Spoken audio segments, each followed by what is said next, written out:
Welcome to Sleepy Sagas, where historical figures come to entertain your sleep. You've heard of Qin Shi Huang, the first emperor of China, who died over 2,000 years ago, but whose legacy lives on, feeding the countless workers of China.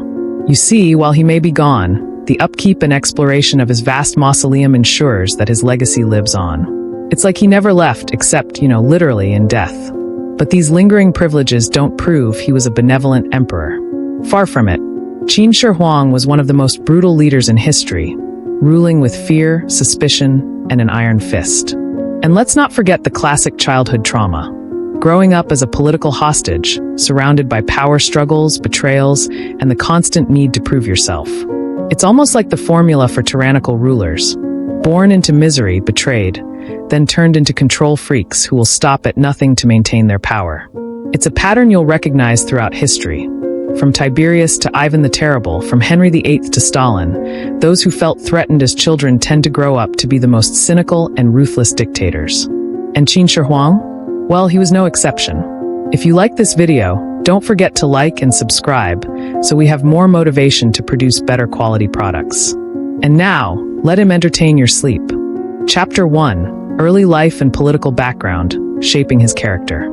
Qin Shi Huang, originally named Zheng, was born in 259 BC in the state of Qin, one of the 7 warring states during the chaotic warring states period of China.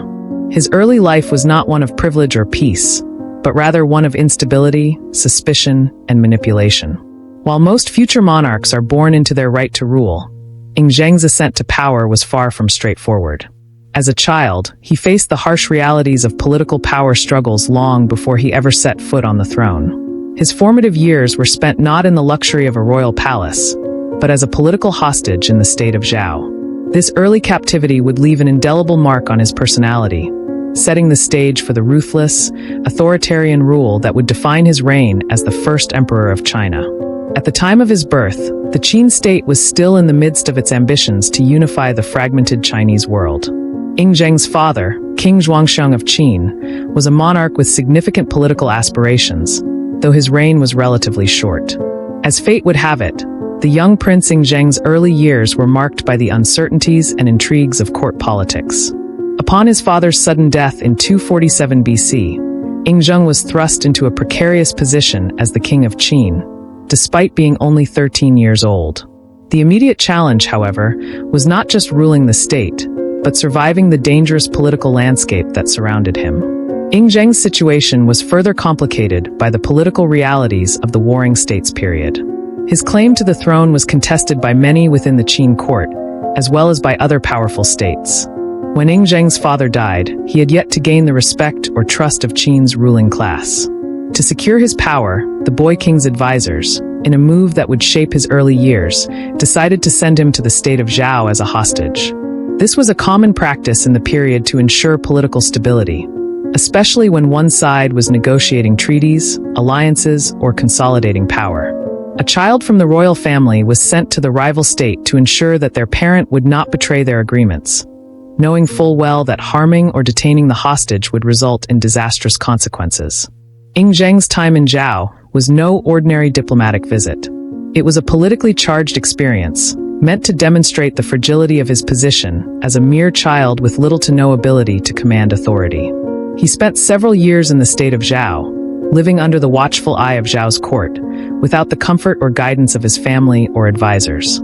Far from a carefree childhood, Zheng was immersed in a world of court intrigue, power struggles, and constant fear of betrayal. This period in captivity was formative for the young prince. The constant surveillance, the absence of his family, and the political manipulation he was subjected to created a deep sense of distrust and paranoia within him. A child accustomed to powerlessness would naturally seek ways to reclaim control, and in the case of Zheng, this desire would eventually evolve into a fierce determination to control everything around him. As he grew older and gained political acumen, he saw firsthand how fragile and easily disrupted power could be, both his own and that of others. These early experiences in Zhao would sow the seeds of a ruler who would stop at nothing to maintain control once he finally ascended to the throne. The time spent in Zhao also exposed Zheng to the harsh realities of power struggles between states. While he was a hostage, he could observe the volatile nature of politics in China at the time. frequent betrayals, shifting alliances, and the brutal ambition of rulers. It became clear to him that survival in this world of constant conflict required not only strength but cunning. At a young age, he witnessed firsthand how easily trust could be broken and how loyalty could be bought or destroyed. This exposure to the darker side of power would forever influence his views on governance. When Yingzheng eventually returned to Qin in 246 BC, after the death of his father, he was a much different person than the boy who had left. He was no longer the naive son of a king, but a shrewd, cautious, and power-hungry leader who knew that to secure his position, he could trust no one but himself. The trauma of being a hostage, of being so far removed from the safety of his homeland and family, hardened him. He harbored a deep suspicion of those around him and became determined to never be vulnerable again. The events of his childhood shaped his worldview, driving him to create a reign based on absolute control and domination. The lessons he learned as a hostage would influence his decisions throughout his rule, particularly his need for absolute loyalty and his fear of betrayal. In many ways, the experience of being a hostage created a psychological blueprint for the kind of ruler Yingzheng would become. He was taught that power was the only thing that could guarantee safety, and thus he would wield it ruthlessly. His early experiences made him distrustful of others, especially his own court. While most rulers at the time depended on the loyalty of their advisors and generals, Yingzheng sought to eliminate any potential rivals, relying solely on his own strength and authority. The fear of betrayal, learned during his time in Zhao, would haunt him for the rest of his life, leading him to take drastic and often brutal steps to ensure that no one would threaten his position. This time as a hostage not only affected his psyche, but also shaped his political philosophy. The constant exposure to political gamesmanship and intrigue made Yingzheng an opportunist who would stop at nothing to achieve his goals. He began to develop a vision for China, a vision that he believed could only be realized through sheer force of will, military dominance, and an unyielding demand for loyalty. The young prince who had been humiliated and confined in Zhao would eventually transform into the most powerful ruler of China, taking brutal measures to ensure that his vision of a unified empire came to fruition. Yingzheng's childhood as a hostage in the state of Zhao left a profound and lasting impact on him. It was a formative period that not only shaped his views on power and politics, but also deeply influenced his character. The trauma of being separated from his family, living under constant surveillance, and witnessing the ruthless politics of the warring states period left him with a sense of paranoia and a drive for total control. These early experiences in captivity laid the groundwork for the brutal, authoritarian ruler he would become, an emperor who would eventually unify China, but at a great cost to his people and his own legacy. The early years of Yingzheng, later known as Qin Shi Huang, were shaped by circumstances that would forever influence his leadership style. Born in 259 BC during the Warring States period, he was thrust into a world of political chaos, where power was fleeting and betrayal was commonplace. However, it wasn't just his birth into a world of turmoil that impacted his future reign. It was his childhood, spent as a hostage in the state of Zhao, that laid the foundation for the ruthless, paranoid ruler he would become. As a young prince, Yingzheng was taken to the state of Zhao at the age of 13, following a diplomatic agreement between the warring states. This hostage situation was not uncommon during the period, as powerful families often sent their sons to enemy territories as a means of securing peace treaties. The idea was that a ruler's child, held in captivity, would discourage betrayal, as any harm to the hostage would provoke swift retaliation. For Yingzheng, this was not a mere political maneuver.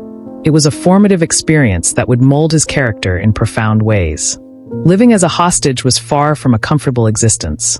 Far removed from the safety and familiarity of his home in Qin, Yingzheng was now a pawn in a much larger game of politics. Though he was technically the son of King Zhuangsheng of Qin, his status as a hostage made him vulnerable. He was kept in the court of Zhao under constant surveillance, subject to the whims of his captors.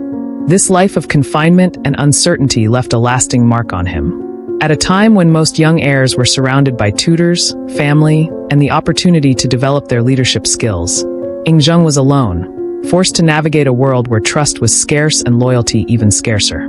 The psychological toll of this captivity cannot be overstated. Separated from his family and deprived of the nurturing environment that would typically accompany royal heirs, Yingzheng was left to rely on his own wits. In Zhao, he had to learn the intricacies of court politics, all while being forced to observe the many intrigues, betrayals, and shifting allegiances that were a regular part of life in the warring states. He was exposed to the harshest realities of political life, how power could be easily lost, and how friends could turn into enemies in an instant. This early exposure to treachery shaped his worldview. It was here, in the midst of political gamesmanship and constant fear, that he learned the most crucial lesson of his life: trust no one. The experience of living as a hostage was, in many ways, an education in survival. Zheng learned early on that political power was not about noble ideals or fair treatment. It was about absolute control, ruthless efficiency, and the ability to dominate your rivals before they had a chance to strike. In this environment, he was forced to become cautious, calculating, and above all, suspicious. Every move he made had to be carefully measured, every word scrutinized. As a result, the young prince became acutely aware of the precarious nature of his existence. And this sense of insecurity would follow him for the rest of his life. This period of captivity also left Zheng with a profound sense of betrayal, both personal and political. Though he was the son of a king, his status as a hostage meant that he was treated as expendable by the leaders of Zhao. The sense of powerlessness he must have felt in those early years is impossible to fully comprehend, but it likely reinforced a belief that only by wielding absolute power could he protect himself, his family, and his future reign. This mindset would later fuel his actions as he rose to power in Qin and sought to consolidate his authority in increasingly brutal ways. His time in Zhao also exposed him to the political instability that defined the warring states period. During his captivity, he witnessed firsthand the constant flux in alliances and enmities among the various states. The political landscape was volatile, with rulers and officials frequently shifting loyalties to gain an advantage. He saw how quickly a ruler's power could be undermined, not just through external threats, but through internal betrayal. This exposure to the dangers of political instability instilled in him a sense of fear and paranoia. Fears that would eventually translate into a desire to exert total control over his subjects and his empire. The mistrust and fear of betrayal that marked Zheng's childhood were not unique to him. Many rulers throughout history have been shaped by similar experiences of early trauma or political instability. However, it was the severity of his childhood captivity that set him apart from many others. While some rulers may have learned to trust their advisors and build loyalty within their courts, Zheng came to see loyalty as something that had to be demanded rather than earned. This distrust became the foundation of his leadership philosophy. In his mind, the only way to secure his rule was to eliminate any potential threats, real or imagined. Perhaps one of the most significant impacts of his time in Zhao was the way it influenced his future approach to governance. As he matured, Zheng became increasingly authoritarian. He adopted a philosophy of governance that emphasized centralization, strict control, and absolute power. The idea of delegating authority to others, or allowing room for dissent, was anathema to him. His experiences in Zhao had taught him that trust was a liability, and that the only way to maintain control was to keep everything and everyone under tight supervision. When Zheng finally returned to Qin in 246 BC after the death of his father, he was not the same person who had left. The trauma of his childhood had forged a leader who was not only determined to assert his authority, but also suspicious of everyone around him. This suspicion would only grow as he ascended to the throne, where his need to control every aspect of his empire would lead him to adopt increasingly harsh and brutal measures. In many ways, Zheng's time as a hostage set the stage for his later reign. It was during this period that he learned the fundamental lesson that would guide his actions as a ruler. To maintain power, one must eliminate all potential threats, even if that means resorting to extreme measures. The legacy of his childhood experiences, his isolation, fear, and mistrust, would shape every decision he made as emperor. It was the childhood of a prince, but it was also the crucible in which the future tyrant Qin Shi Huang was forged. Thus, Zheng's early years were not merely formative, they were transformative. The captivity he endured in Zhao was the crucible in which he was forged, shaping his views on power, loyalty, and trust. His experiences there instilled a sense of fear and distrust that would drive him to the extremes of authoritarian rule. In many ways, the man who would become Qin Shi Huang, the unifier of China and the first emperor, was a product of his troubled childhood, shaped by the harsh lessons of betrayal, vulnerability, and the precarious nature of power. The Warring States period, for 75 BC, 221 BC, was a time of unrelenting chaos and warfare across China. During this time, the country was divided into 7 major states: Qin, Chu, Zhao, Wei, Han, Yan, and Qi, that were constantly at war with each other, vying for dominance and control over the land. The period was defined by violent struggles for power, where shifting alliances, betrayals, and constant conflict were the norm. This environment was not just a backdrop to Zheng's childhood. It actively shaped his worldview, his personality, and his approach to governance. The Warring States period was marked by brutal competition, militarily, economically, and diplomatically. At the core of this struggle was the desire for supremacy and the unification of China. For the ruling families of these states, power was tenuous. The continuous threat of warfare made the security of rulers fragile, and this instability fostered an environment where any perceived weakness could be exploited by rivals. For a child born into this period, survival itself was often a matter of strategy. Zheng's childhood was shaped by these turbulent times. While his father, King Zhuangxiang of Qin, ruled the Qin state, he was not a particularly strong figure in terms of military conquest or political stability. His death in 247 BC, when Zheng was only 13, left the young prince in a precarious situation. The state of Qin, like the others, was engaged in a constant power struggle. The child king was not only facing the challenge of inheriting a fractured kingdom, but also dealing with the uncertainty of a court rife with political manipulation. However, Zheng's early exposure to the political intricacies of the time, through his captivity as a hostage, would have made him acutely aware of the ways in which power was won and lost. As a hostage, Zheng was held by the state of Zhao, one of Qin's rival states, to ensure peace between the two. This experience, though traumatic, provided him with first-hand knowledge of the political gamesmanship, alliances, and betrayals that defined the Warring States period. It was in this environment that Zheng learned to understand the fragility of power. His experience as a hostage was not just a political tool used to ensure peace. It was a brutal education in the realities of politics. He saw how quickly allegiances could shift, how quickly a ruler could fall, and how loyalty was often a temporary and fragile thing. Zheng's time in Zhao would have exposed him to the deep mistrust that characterized the Warring States period. Each ruler knew that their enemies were always looking for an opportunity to seize power. This fear of betrayal and the constant threat to one's authority were pervasive throughout the era. In the midst of this chaos, Zheng's experience as a hostage would have given him a unique perspective on leadership. He would have seen how rulers, when insecure or weak, were often replaced, either through assassination or coup. He would have learned that maintaining control was not just a matter of military strength, but also of psychological manipulation and power plays. The world he lived in was one where weakness was punished swiftly, and only the ruthless and strategic survived.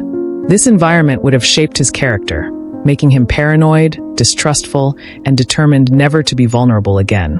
The importance of personal loyalty also became clear during this period. Many rulers during the Warring States period surrounded themselves with advisors and generals who were loyal to them, either through fear or reward. However, this loyalty was often fleeting, as many advisors sought to increase their own power by betraying their rulers. Zheng's time as a hostage would have made him deeply cynical about the nature of loyalty. He would have seen how quickly alliances could dissolve and how political opportunism could lead to a ruler's downfall. This awareness would have made him wary of those around him, and as a result, he would come to believe that loyalty could only be guaranteed through absolute control and fear. The Warring States period also saw the rise of various schools of thought, particularly Confucianism and legalism. Confucianism advocated for moral governance, the importance of virtue, and the role of the ruler as a moral example. In contrast, legalism, the philosophy that would ultimately shape Qin Shi Huang's reign, emphasized strict laws, harsh punishments, and the need for a powerful, centralized state to maintain order. During the Warring States period, the Qin state, under the influence of legalism, began to adopt increasingly harsh policies. Zheng, who would come to embrace legalism, was likely influenced by the political climate of the time, where a philosophy of strict control and authoritarian rule seemed the most effective way to maintain power in such a fractured and unstable society. The intense political competition of the Warring States period also led to significant technological and military innovations. The states constantly developed new weapons and military strategies in an effort to gain an advantage over their rivals. This environment would have encouraged Zheng to develop a keen understanding of military tactics and the importance of maintaining a strong, disciplined army. He would have seen the role of the military in consolidating power, and the need for a ruler to be both a military strategist and a political leader. This understanding of the importance of military would later play a pivotal role in his campaigns to unify China. The wars that define the Warring States period were not just fought on battlefields.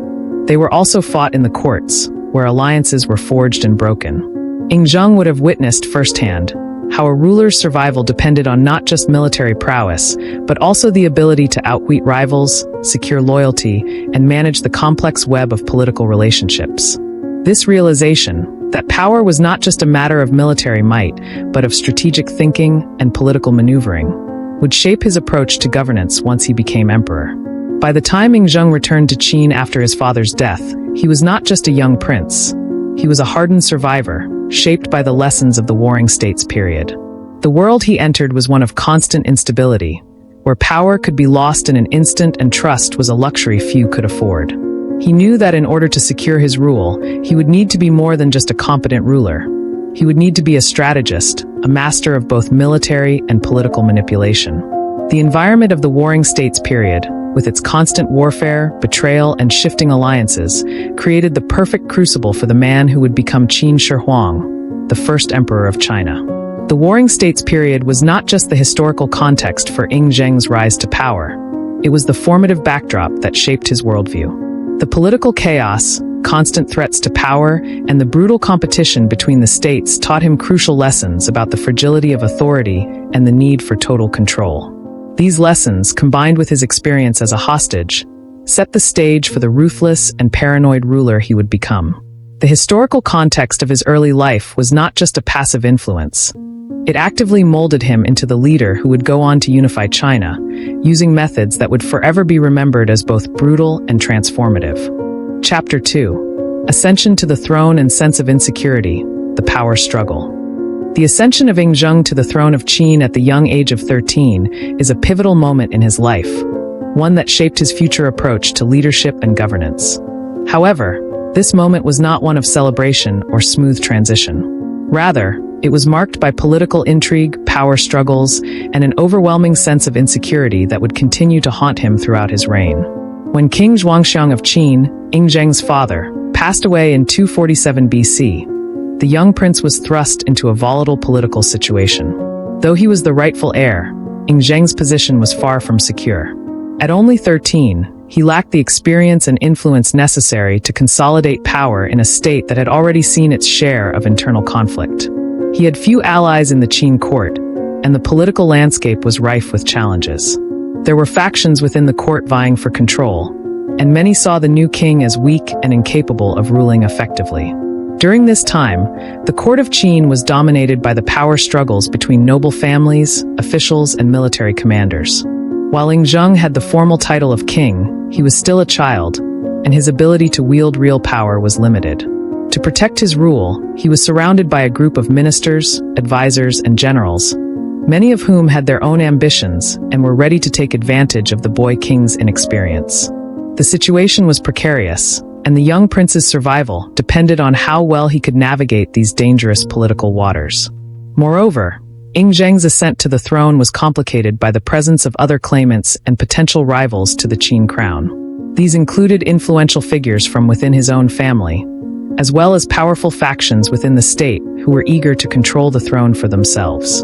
The political instability following his father's death made it clear that the new king would need to secure his position quickly, or risk losing it altogether.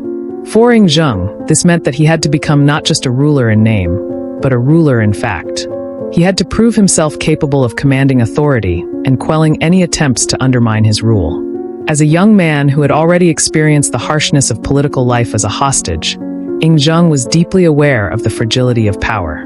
His time in Zhao as a hostage had instilled in him a deep distrust of others, and he learned early on that power could be easily lost if not guarded carefully. His childhood experiences, filled with fear and betrayal, became a powerful motivator for him to solidify his control over the Qin state as quickly as possible. The first major step in this process was securing the loyalty of the Qin court's powerful factions. Yingzheng knew that without the backing of key officials, military leaders, and nobles, his reign would be meaningless. He also understood that these factions, if left unchecked, could easily undermine his authority.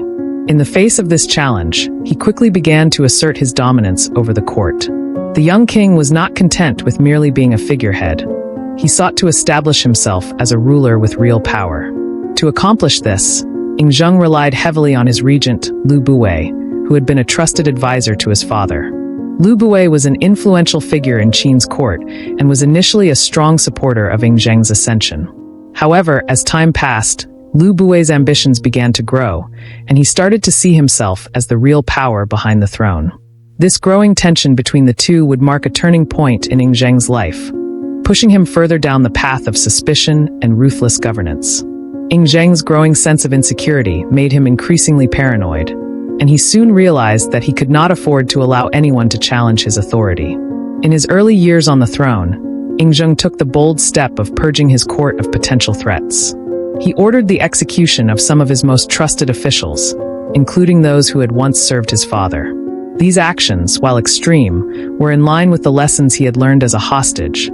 There could be no room for weakness or rivalry within the state. To survive in the brutal political climate of the Warring States period, Yingzheng had to make decisions that were often harsh and unforgiving. As the years passed, Yingzheng's leadership style became increasingly autocratic. The young king realized that to hold on to his throne, he could not afford to be seen as indecisive or vulnerable. He began to develop a reputation for decisiveness and cruelty, and the court quickly learned that those who opposed him would meet with swift and often fatal consequences. His rise to power was not just a matter of political maneuvering. It was a matter of survival in a world where betrayal and assassination were commonplace. Yet beneath this growing confidence in his ability to control the court, there was a deep, underlying insecurity that continued to fuel his actions. Yingzheng's childhood experience as a hostage, combined with the political instability of the Warring States period, left him with a deep-seated fear of betrayal. He believed that to maintain power, he had to crush any potential opposition before it could rise up against him. This mentality led to extreme measures in consolidating his authority, such as the harsh treatment of his ministers and the eventual purging of his regent, Lu Buwei. The early years of Yingzheng's reign were marked by a constant struggle for control and dominance. The political intrigue within the Qin court, combined with the instability of the wider Warring States period, created a constant sense of danger for the young ruler. He had to contend not only with external enemies, but also with internal betrayal and rivalry. His paranoia grew, and his belief that only absolute power could guarantee his survival drove him to take increasingly harsh and brutal measures to secure his position. In conclusion, Yingzheng's ascension to the throne at a young age was not the beginning of a calm and prosperous reign. Rather, it marked the beginning of a power struggle that would define his early years as king. His experiences as a hostage, combined with the fragile political situation in Qin, shaped his approach to governance. He quickly realized that, to survive and maintain control, he would have to be ruthless, eliminating rivals and instilling fear in his court. The sense of insecurity and fear of betrayal that defined his early life would fuel his rise to power and set the tone for the rest of his reign as Qin Shi Huang. Yingzheng's early years on the throne were marked by deep insecurity, driven by his fear of betrayal and the ever-present struggle for power. The psychological toll of his childhood as a hostage in Zhao, combined with the ruthless political environment of the Warring States period, shaped his leadership style. But beyond the political tension in the court, the influence of two key figures, his mother, Zhao Ji, also known as Lady Zhao, and the statesman Li Si, also played crucial roles in shaping his sense of vulnerability and his drive for control. When Yingzheng ascended to the throne in 246 BC, he was only 13 years old. Although he had the formal title of king, his authority was anything but secure. At this point, the regent Li Si held considerable power, guiding the young king and steering the Qin state's policies. Li Si, a brilliant but ambitious legalist scholar, recognized the potential in Yingzheng, but also saw him as a tool to further his own interests. At the same time, Yingzheng's mother, Lady Zhao, was another influential figure at court, having played a role in his early upbringing after the death of his father, King Zhuangsheng of Qin. She had been a trusted advisor to her husband, But now she sought to ensure the future of her son's rule, and her political involvement was significant during his youth. However, Zheng's relationships with both of these figures were complex and influenced by his deep-seated fear of being manipulated or undermined. His mother, Lady Zhao, played an instrumental role in ensuring his position after his father's death, but she also represented a reminder of the political manipulations that had shaped his childhood. While she had once been an ally, her presence at court represented a maternal influence that he, as a ruler striving for absolute control, found difficult to reconcile with his emerging desire for complete autonomy. Lady Zhao, though a mother who undoubtedly loved her son, was also a symbol of vulnerability in Zheng's eyes. Having been closely involved in political schemes during her husband's reign, she represented the fragility of power. Zheng's mistrust of everyone around him meant that he could not afford to see his mother as anything less than a potential threat to his authority, even though she had no intention of undermining him. The fear of betrayal lingered, even when it came to his closest family members. Equally, Li Si, the statesman who served as Zheng's regent, was a figure of both admiration and suspicion. Li Si had been instrumental in helping the young king consolidate power after his ascension, but his ambitions were not entirely aligned with Zheng's own.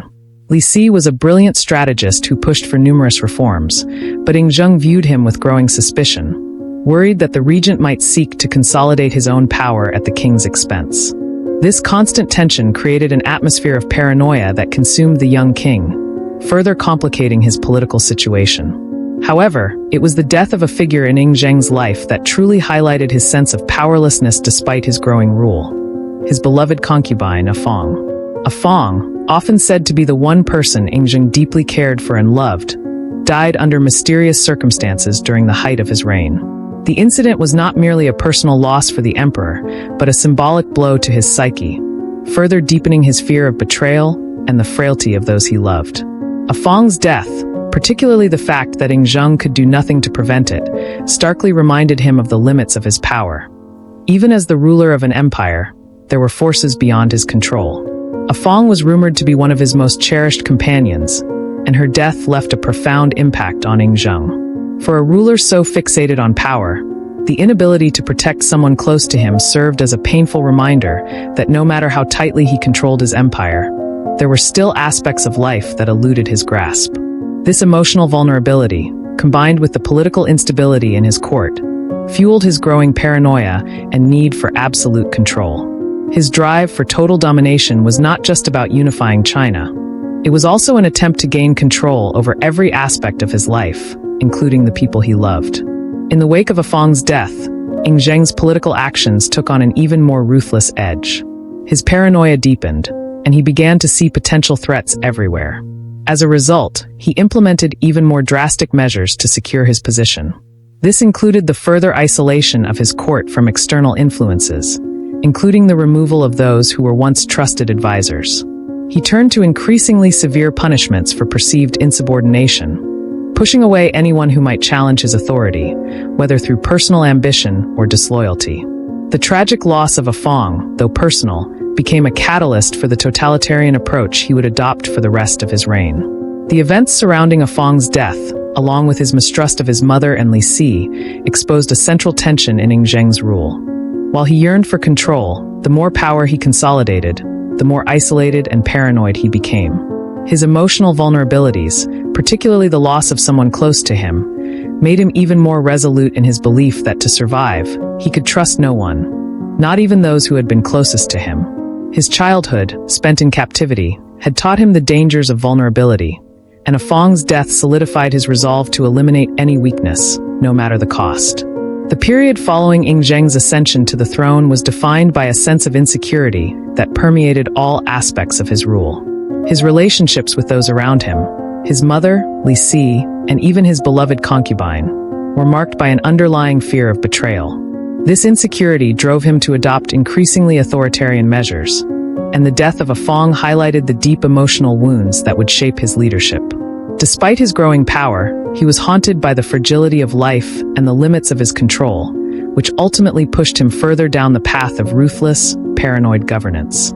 As Zheng ascended the throne at a young age, his greatest challenge was not just consolidating his rule, but securing it against those who might seek to undermine him. The court of Qin, like those in other states during the Warring States period, was filled with ambitious figures, power-hungry ministers, and noble families who sought to control the throne. For the young king, these potential threats became a constant source of anxiety, driving him to take ruthless measures to eliminate anyone who could challenge his authority.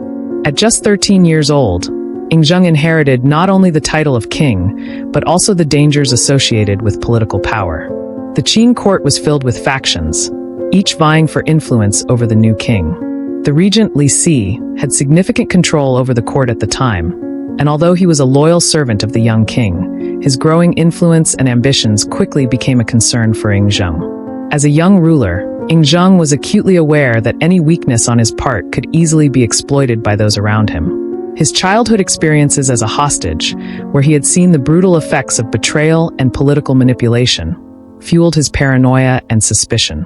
In a world where loyalty was often temporary and opportunism was rampant, Yingzheng was determined not to let his reign slip into chaos. To secure his power, Yingzheng took immediate steps to eliminate rivals within the court. One of his first actions was to remove those who had too much power or influence, particularly those who were closely aligned with the previous regime. His chief advisor, the influential minister Li Si, though initially a loyal figure, became a target as Yingzheng's growing suspicion led him to see even his closest allies as potential threats. While Li Si had been a key figure in advising the young king, Yingzheng's increasing paranoia made him believe that anyone with significant power could ultimately try to seize control. By the time Yingzheng was fully in control of Qin, he had started a ruthless campaign to purge the court of any individuals who might pose a threat. He removed ministers who were seen as rivals, sometimes executing them, and replaced them with those who were absolutely loyal to him. The young king's actions weren't just about removing those who were actively plotting against him. They were also about making a clear statement. Loyalty to him was essential for survival. In a kingdom built on fear and absolute control, no one was safe from suspicion. This purge extended beyond ministers and advisors to members of his own family. Yingzheng's mistrust was so profound that even those related to him by blood were not spared from his scrutiny. The fear of betrayal ran so deep that the young king was willing to take extreme measures, including executing members of his extended family, to eliminate any potential challenges to his power. This fear of familial betrayal, likely rooted in his childhood experiences, marked a turning point in his rule, as he began to view every relationship as a potential liability. One of the most significant examples of this ruthless elimination of threats was the case of his mother's advisor, Li Si, who was gradually sidelined as Yingzheng took more control over the state. Although Li Si was initially a key figure in the Qin court, his increasing power and influence posed a threat to the young king. As a result, Yingzheng had to exercise extreme caution around him, and eventually, Li Si would fall out of favor, with his fate sealed by the king's ever-growing mistrust. In addition to his political purges, Yingzheng took measures to centralize power even further by eliminating any remaining independent centers of authority within the state. Under his rule, local rulers and nobles were stripped of their power, and Qin was divided into counties and districts, each directly controlled by the central government. This not only removed the potential for local power struggles, but also ensured that the king could maintain direct control over every aspect of the empire. The creation of a highly centralized and bureaucratic system was as much about consolidating power as it was about ensuring that no one could challenge his authority. Yingzheng's ruthless measures to eliminate threats also extended to the people who surrounded him. He was known for his use of spies and informants to root out any signs of rebellion or dissent within his court. This network of surveillance, alongside the harsh punishments for anyone deemed disloyal, created an atmosphere of constant fear.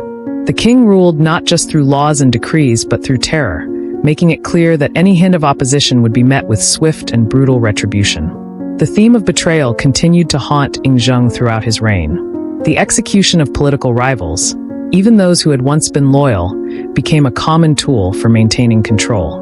In a court dominated by fear and suspicion, no one could afford to show weakness or vulnerability, and even the smallest signs of disloyalty were met with severe punishment. This cycle of elimination and retribution reinforced Yingzheng's belief that total control and suppression of dissent were the only ways to ensure the stability of his reign. In many ways, Ing Zheng's actions in eliminating potential threats within the court reflected the political realities of the Warring States period. In a time when power was fragile and constantly under threat from both internal and external forces, his desire to consolidate authority was not unusual. However, his extreme measures set him apart from other rulers. His reign became marked by a chilling efficiency in removing any opposition, no matter how close or loyal. This obsession with eliminating threats would define his rule and lead to the creation of one of the most centralized and authoritarian governments in Chinese history. Ing Zheng's fear of betrayal and insecurity drove him to take ruthless actions to eliminate potential threats within his court. The purges, which targeted ministers, family members, and advisors, created an atmosphere of constant suspicion and fear. His actions to centralize power and eliminate independent centers of authority further solidified his control, but also isolated him from the very people who had helped him rise to power.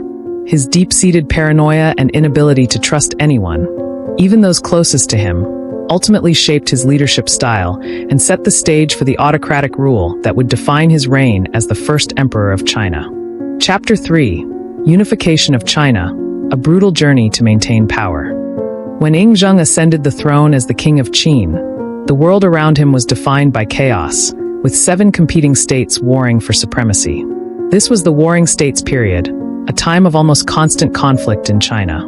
For Ing Zheng, the unification of China was not just a political goal, but a necessity for survival. The lesson he had learned from his childhood as a hostage, where power was fleeting and trust was a dangerous luxury, shaped his resolve to consolidate power through brutal and decisive military campaigns. The state of Qin, where Ing Zheng reigned, was one of the most powerful and ambitious of the warring states, but it was also surrounded by formidable enemies. In this atmosphere of perpetual war, only the strongest and most ruthless would survive. Ing Zheng understood that to guarantee his power, he needed to unify China under a single banner, and he needed to do so by force. The other states were not just rivals, they were existential threats to his vision of an empire. From 230 BC to 221 BC, Ing Zheng launched a series of military campaigns that would bring all of China under his control. But these campaigns came at an immense cost, both in terms of human lives and the moral toll they exacted on the ruler himself. The military campaigns that resulted in the unification of China were marked by brutality. Ing Zheng's strategy was straightforward: crush any opposition quickly and decisively. The states he faced, Zhao, Wei, Chu, Han, Yan, and Qi, were each formidable in their own right, with powerful armies and strong fortifications. But none of them could match the relentless drive and ruthless efficiency of the Qin army. Ing Zheng's forces, under the command of talented generals like Bai Qi and Wang Jian, employed tactics that were both innovative and ruthless. They were known for their speed and aggression, often catching their enemies off guard and overwhelming them before they could mount an effective defense. The first target in Ing Zheng's campaign was the state of Zhao, a stronghold of resistance in the northern part of China. The fall of Zhao was a critical turning point in the unification process. Zhao had been one of the most powerful states in the Warring States period, and its defeat marked the beginning of the end for the other warring states. The Qin army, through a combination of siege tactics and superior strategy, managed to conquer the state in 230 BC. The battle for Zhao was one of the bloodiest of the entire unification campaign, with tens of thousands of soldiers and civilians losing their lives. After Zhao, Ing Zheng's military machine moved swiftly to neutralize the other states. The state of Wei, located to the east of Qin, fell in 225 BC. Then, Ing Zheng turned his attention to the large and influential state of Chu, which had long been one of the most powerful states in China. The conquest of Chu was particularly brutal, as the state was not only large but also deeply entrenched in its resistance to Qin. The Qin army laid siege to Chu's cities, and the fighting was fierce and unforgiving. By 223 BC, Chu had been absorbed into the Qin Empire. Ing Zheng's campaign continued to sweep across the warring states. The states of Han and Yan fell in 230 BC and 222 BC, respectively.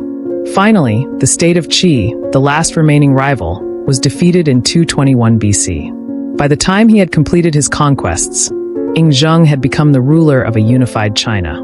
This was a monumental achievement, as it marked the end of over 2 centuries of fragmentation and war. In 221 BC, he declared himself Qin Shi Huang, the first emperor of China, and the first emperor to rule over the entire territory of China. While the military success was undoubtedly impressive, it came at a heavy price. The campaigns of unification were incredibly costly in terms of human lives. Thousands, if not millions, of soldiers and civilians died in the battles, sieges, and executions that accompanied Qin Shi Huang's rise to power.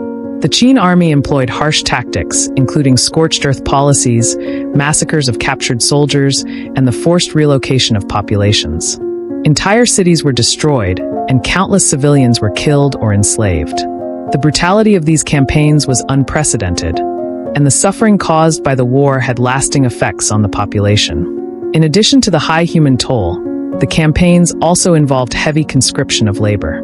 The Qin state, under Ing Zheng's rule, utilized vast numbers of forced laborers to build the infrastructure needed for the empire's expansion. These laborers were tasked with constructing roads, fortifications, and even the early stages of the Great Wall of China.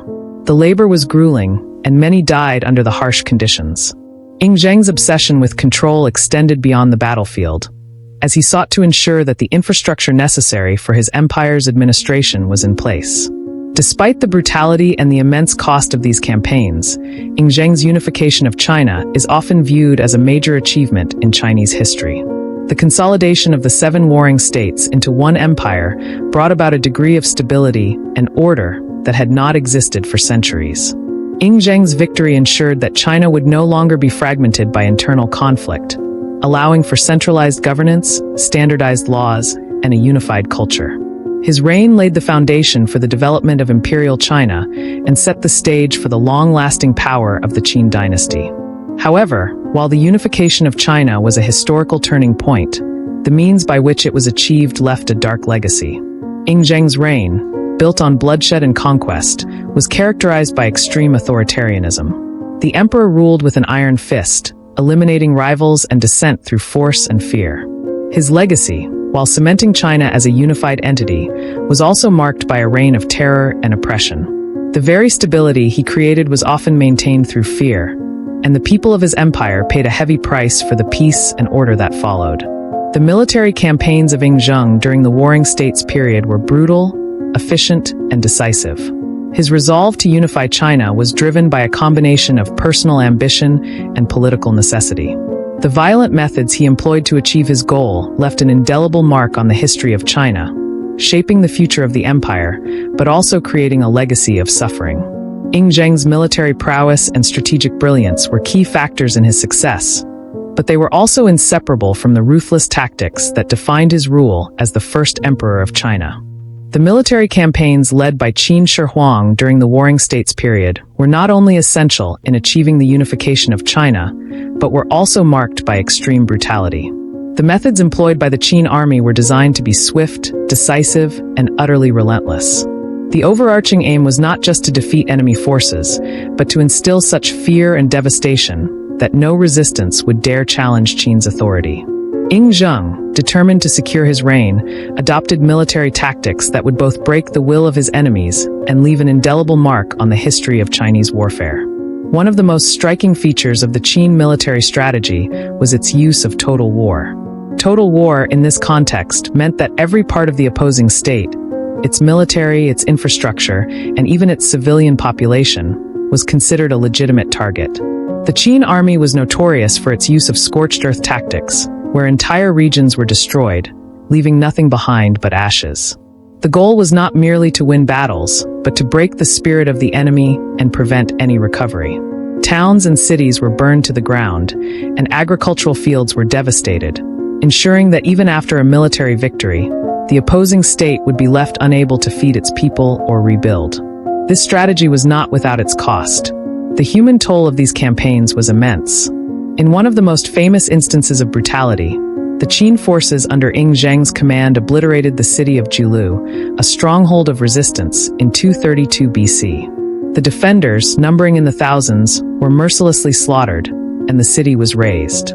Entire populations were either killed or forcibly relocated, with survivors often made to work in the construction of the Great Wall or other state projects. The number of lives lost during these campaigns is difficult to estimate, but the scale of destruction was staggering. Ing Zheng's ultimate aim was not just military conquest, but the complete annihilation of his enemies, ensuring that no state would ever dare rise against Qin again. The psychological impact of these campaigns was equally devastating. Ing Zheng's use of terror became a central component of his military strategy. The sheer brutality of the Qin forces, coupled with their speed and efficiency, instilled fear in the hearts of the other warring states. The news of Qin's ruthless tactics would often precede the army's arrival, causing panic among civilian populations and encouraging surrender before battles even began. This reputation for fearlessness and violence served as a powerful psychological weapon that, in many cases, led to the immediate collapse of enemy resistance. In addition to his tactics on the battlefield, Ing Zheng also employed psychological warfare to undermine the morale of his enemies. Spies and informants were deployed extensively to gather intelligence, sow discord among rival states, and weaken any alliances that might threaten Qin's supremacy. In some cases, prisoners of war were used as human shields or forced to march in front of the army to demoralize opposing forces. The constant presence of spies, the threat of mass executions, and the use of psychological manipulation ensured that resistance to Qin's rule was not just a military defeat, but a total collapse of willpower. One of the most brutal aspects of Ing Zheng's military campaigns was his use of mass executions.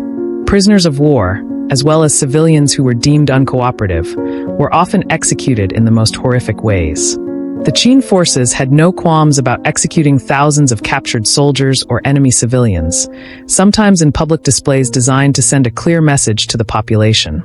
Resist Qin at your own peril. These executions were not just about eliminating threats. They were a tool for instilling fear in the hearts of anyone who might consider rebellion. Perhaps the most iconic example of this brutal tactic was the infamous Three Jin campaign in 230 BC, which saw the complete destruction of 3 major cities in the state of Jin. After the cities fell, the Qin army executed every man, woman, and child within the walls. The city streets were turned into rivers of blood, and the people's cries for mercy went unheard.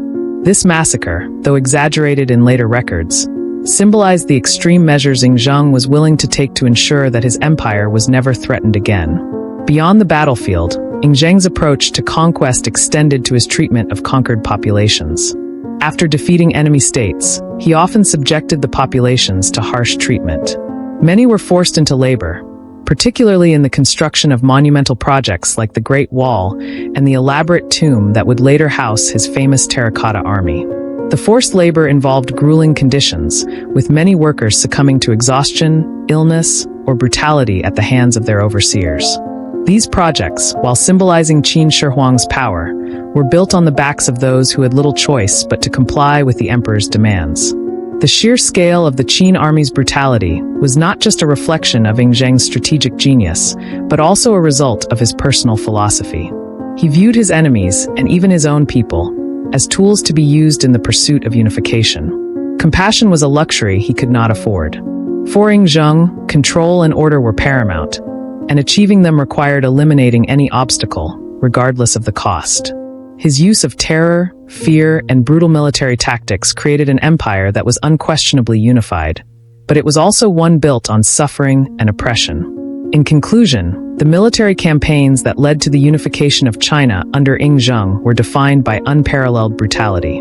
His tactics of total war, psychological manipulation, and mass executions were designed not just to defeat, but to utterly destroy any opposition. While these methods were highly effective in achieving his goal of unification, they also created a legacy of fear and suffering that would stain his reign. Ing Zheng's determination to create a unified empire through force, no matter the human cost, would define his legacy as both a brilliant military strategist and a ruthless conqueror. As Ing Zheng embarked on his relentless campaign to unify China, his childhood experiences, marked by fear, distrust, and betrayal, continued to shape his approach to leadership.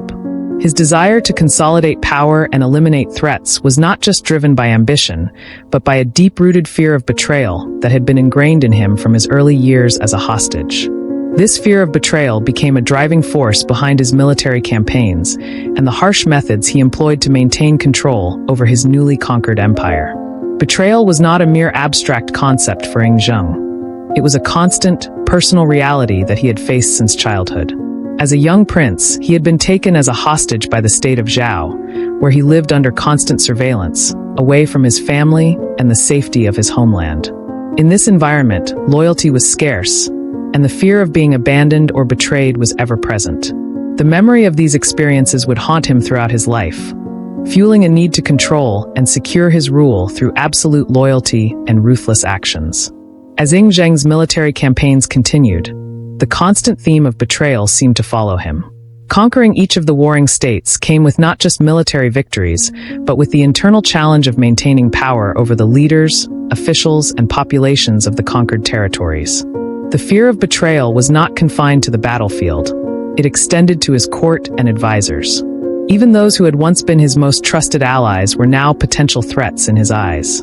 Every success he achieved, every state he conquered, only deepened his belief that no one was truly loyal, and that any moment of weakness could invite rebellion. This paranoia was most clearly demonstrated in his actions toward the officials and military leaders who had helped him achieve these victories.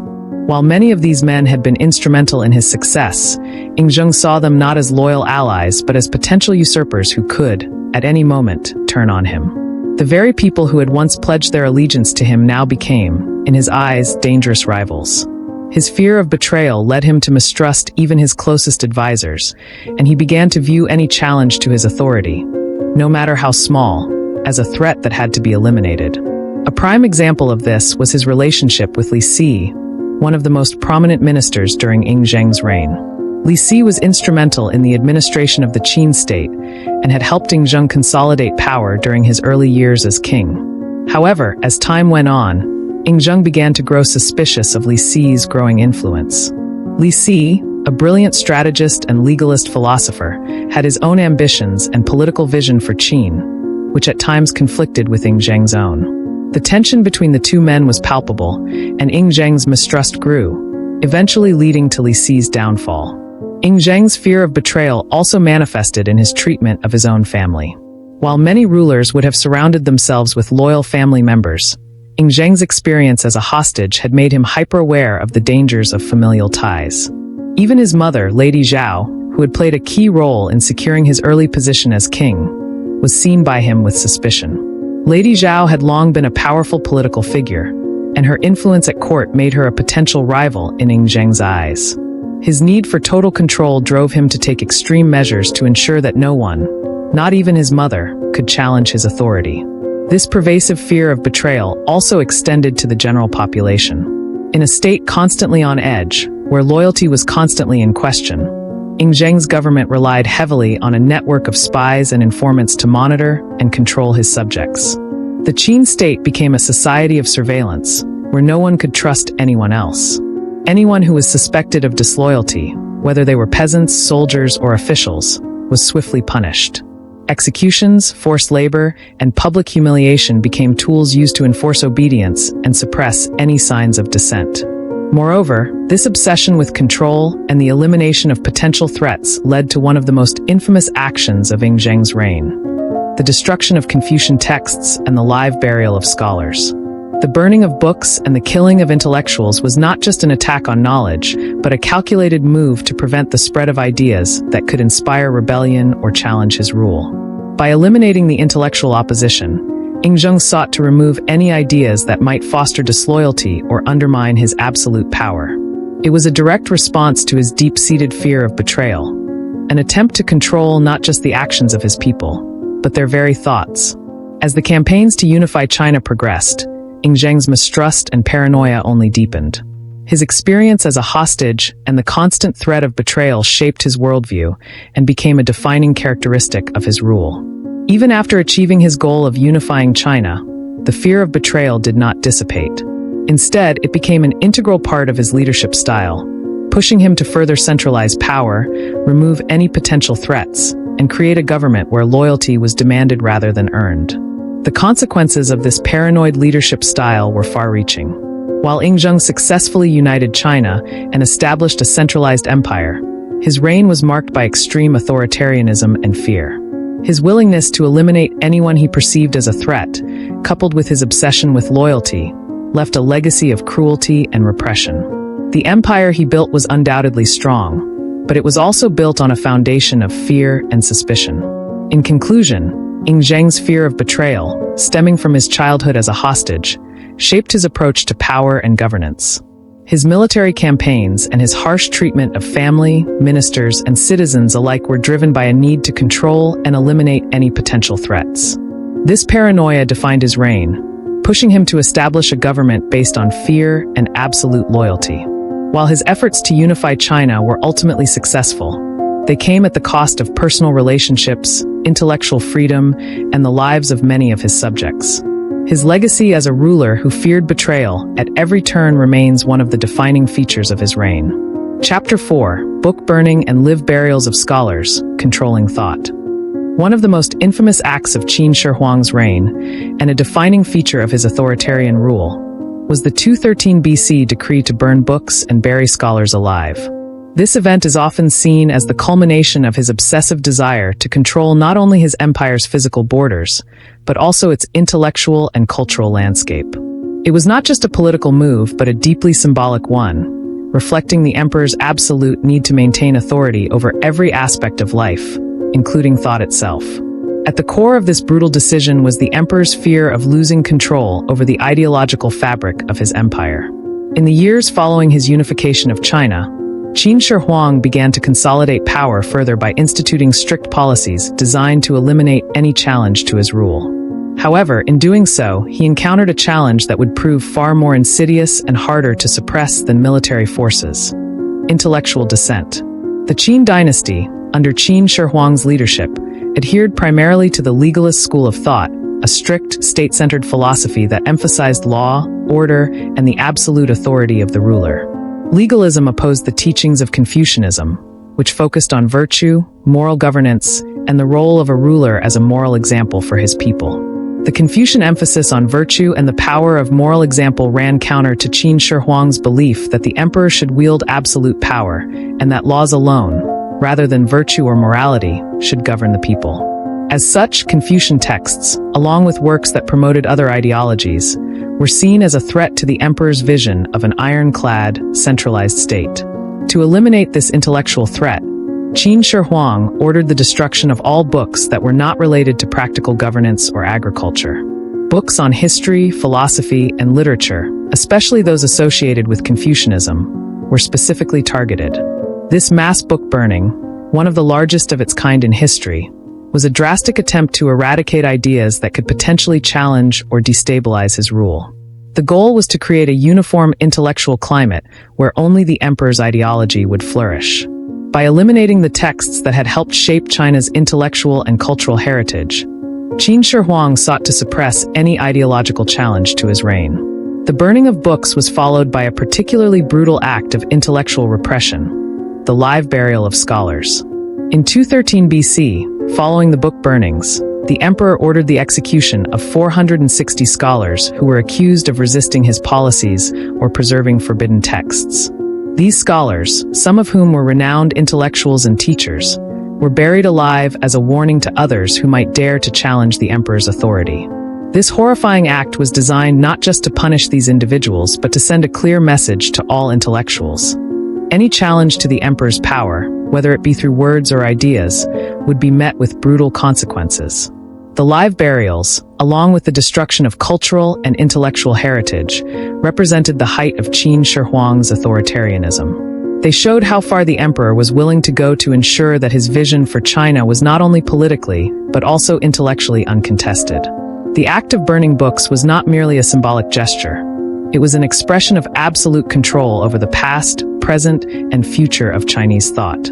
By erasing the works of Confucius and other philosophers, Qin Shi Huang sought to rewrite history and reshape the very values that had long defined Chinese society. This effort to control intellectual life was not unique to China. Throughout history, authoritarian rulers have attempted similar measures to stifle dissent and centralize control. But in Qin Shi Huang's case, the scale and the brutality were extreme. The emperor's policy of intellectual censorship did not just target political opponents. It sought to erase centuries of cultural development and intellectual tradition. By eliminating philosophical discourse and academic freedom, Qin Shi Huang made it clear that there was only one acceptable way of thinking in his empire: his way. Yet, While Qin Shi Huang succeeded in imposing his ideological control, his actions created a backlash that would be felt long after his death. The loss of so many scholarly works, especially those from the Confucian tradition, left a void in Chinese intellectual history. Many of the ideas that had helped to shape Chinese culture and society were lost, and the intellectual repression of the time was remembered with great bitterness. After Qin Shi Huang's death, the subsequent collapse of the Qin dynasty was partially fueled by the resentment that had built up under his rule, not just from the peasants and military leaders, but from the intellectual class as well. In hindsight, Qin Shi Huang's decision to burn books and bury scholars alive is often seen as a tragic overreach. His fear of intellectual opposition, driven by his obsession with power and control, led to the destruction of much of China's cultural heritage. His actions, meant to consolidate power, ultimately weakened the very empire he sought to build. The loss of these intellectual resources, particularly those that emphasized moral governance and the importance of virtue, undermined the long-term stability of the Qin dynasty. The actions taken by Qin Shi Huang to burn books and bury scholars alive were not just a violent response to dissent, but part of a broader effort to eradicate competing ideologies, particularly Confucianism, which he saw as a direct threat to his totalitarian vision. Confucianism, with its focus on virtue, morality, and the role of the ruler as a moral example, stood in stark contrast to the harsh, law-based philosophy of legalism, which was the cornerstone of Qin Shi Huang's rule. As a legalist ruler, the emperor believed that only strict laws and absolute power could ensure the stability and control of the state. In his eyes, the values espoused by Confucianism, such as benevolence, filial piety, and the importance of moral virtue, could weaken his authority and undermine his centralized regime. Confucianism had been the dominant intellectual force in China for centuries, influencing not only the social and political structures, but also the way rulers governed. Its principles advocated for the cultivation of virtue and moral leadership, with the ruler seen as a figure who led by example, fostering harmony through benevolence and virtue. For Qin Shi Huang, however, such ideals were impractical in a world that required ruthless efficiency and absolute control. He viewed Confucian teachings as a challenge to his own rule, one that could potentially inspire rebellion or resistance among his subjects. The emperor's response to this perceived threat was swift and severe. By 213 BC, after successfully unifying China, Qin Shi Huang began his campaign to suppress Confucianism and other competing ideologies. In a move that sent shockwaves throughout the empire, the emperor ordered the burning of books related to philosophy, history, and the teachings of Confucius. The decision to target Confucian texts was not only a political act, but also a symbolic attempt to erase a worldview that placed moral virtue above the law and the ruler's absolute authority. The works of Confucius, which had shaped Chinese society for over 2,000 years, were now deemed subversive and dangerous. Texts on poetry, history, and philosophy were destroyed in vast bonfires, and libraries across the empire were purged of any writings that could potentially challenge the emperor's legalist philosophy. Qin Shi Huang's book-burning campaign extended beyond Confucian texts to include works from other schools of thought, including Taoism and Moism, that did not align with the emperor's strict vision of governance. The emperor was not merely eliminating political threats. He was engaging in a full-scale effort to reshape Chinese intellectual life, turning it toward a single, uniform ideology, legalism. This intellectual monopoly was designed to create a society where all thought aligned with the emperor's ideals, where questioning or deviating from the state's policies was unthinkable. The destruction of these texts was followed by the horrifying act of burying alive 460 scholars who had been associated with these schools of thought. The scholars, many of whom were Confucian intellectuals, had been accused of resisting the emperor's policies or of secretly preserving banned texts. Their execution was not just about punishing intellectual dissent. It was a chilling warning to anyone who might think to challenge the emperor's absolute control. This mass execution served as a brutal reminder of the emperor's power and the price of defying him. The emperor's efforts to suppress Confucianism and dissenting ideas were driven by a belief that such ideologies could weaken the stability of his empire.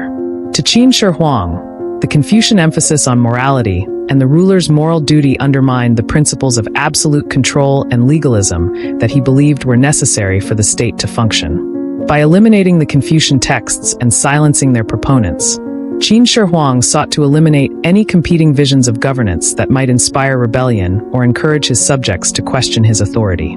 The cultural and intellectual consequences of Qin Shi Huang's actions were profound.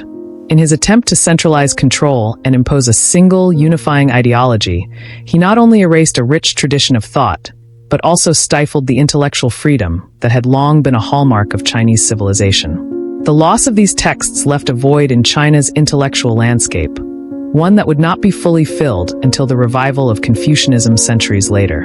In the short term, however, Qin Shi Huang's actions did achieve their intended effect. They silenced opposition and ensured that the emperor's legalist vision became the dominant ideology in the empire. Yet, the emperor's efforts to eradicate Confucianism also had unintended consequences. By suppressing such a foundational aspect of Chinese culture, Qin Shi Huang created a backlash that would linger long after his death.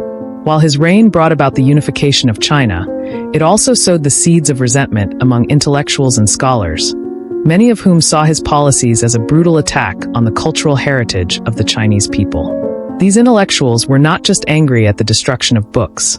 They were deeply troubled by the authoritarian nature of the emperor's rule, which placed absolute power in the hands of one man and crushed the freedom of thought. In the years following Qin Shi Huang's death, the legalist policies he championed began to lose their hold. The harshness of his rule, combined with the intellectual repression of his reign, made the Qin dynasty deeply unpopular. Just a few years after his death, the Qin Empire collapsed in a wave of rebellions, and the Confucian ideology that Qin Shi Huang had so ruthlessly suppressed came to dominate once more. In many ways, his efforts to eliminate Confucianism only fueled the revival of its teachings, as people began to see Confucian ideas as a source of moral strength in a time of political instability. Qin Shi Huang's campaign to eradicate Confucianism and other competing ideologies was a critical part of his effort to create a centralized, authoritarian state. By burning books and burying scholars alive, he sought to eliminate any challenges to his vision of governance and impose a uniform ideology on his empire. While these actions temporarily silenced dissent, they also created a deep cultural and intellectual rift that would shape the future of China. Ultimately, Qin Shi Huang's efforts to control thought through violence and repression undermined the long-term stability of his empire, contributing to its eventual collapse after his death. His legacy, marked by intellectual destruction and cultural suppression, remains a testament to the dangers of absolute power and the suppression of free thought. Qin Shi Huang's decision to burn books and bury scholars alive in 213 BC was an act of intellectual and cultural destruction that, in many ways, shaped the course of Chinese history. While these actions were intended to secure his vision of an empire based on absolute power, the long-term consequences of his intellectual suppression were profound. Though Qin Shi Huang achieved immediate political control, his efforts to eliminate competing ideologies created lasting resentment, cultural loss, and an intellectual void that would take centuries to heal. By the time Qin Shi Huang unified China and established his centralized empire, he had made it clear that he was not only the ruler of the land, but also the ultimate authority on ideas and thought. His relentless pursuit of control over intellectual life in China was a natural extension of his legalist philosophy, which emphasized law, order, and obedience over the more philosophical, moral approach of Confucianism. For Qin Shi Huang, maintaining order in his empire required absolute control over what could and could not be thought. The burning of books and the execution of scholars were a direct response to the teachings of Confucianism and other intellectual traditions that encouraged moral governance, virtue, and philosophical debate. The consequences of these actions were far-reaching, not only in terms of the immediate political climate, but also in the cultural and intellectual development of China. Confucianism, which had long been a central part of Chinese philosophy and governance, was deeply suppressed during Qin Shi Huang's reign. The destruction of Confucian texts was a direct attack on the foundational ideas that had shaped Chinese society for centuries. By eliminating these texts, the emperor attempted to erase the very intellectual traditions that had helped guide the governance of Chinese states throughout the Warring States period. But the consequences of this cultural suppression did not stop with the destruction of books. The live burials of scholars, which were carried out as part of this campaign, created an atmosphere of fear and intellectual oppression. The scholars who were killed, many of them respected intellectuals, were seen as martyrs by future generations. Their brutal deaths sparked resentment and outrage, which would continue to simmer long after Qin Shi Huang's death.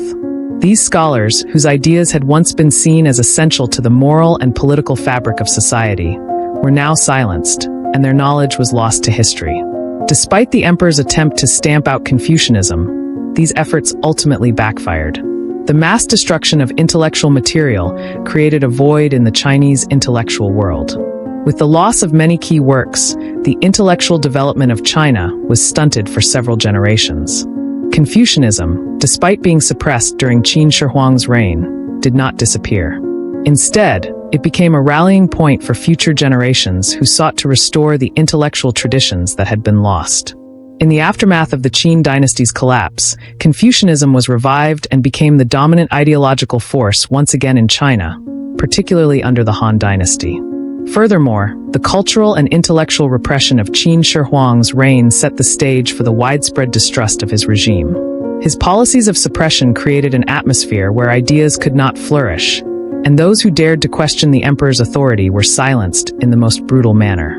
This suppression created a legacy of intellectual stagnation that lasted long after his death.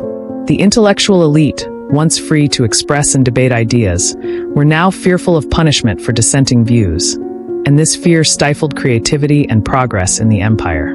Even more than political resistance, the emperor's actions created an environment where ideas could not evolve. The burning of books and the killing of scholars robbed future generations of their intellectual heritage. Great thinkers who might have contributed to the advancement of Chinese philosophy, science, and culture were silenced. In many ways, this destruction of intellectual diversity delayed the cultural and intellectual flourishing that China would later experience under the Han dynasty. In the years following Qin Shi Huang's death, the consequences of his intellectual repression were felt.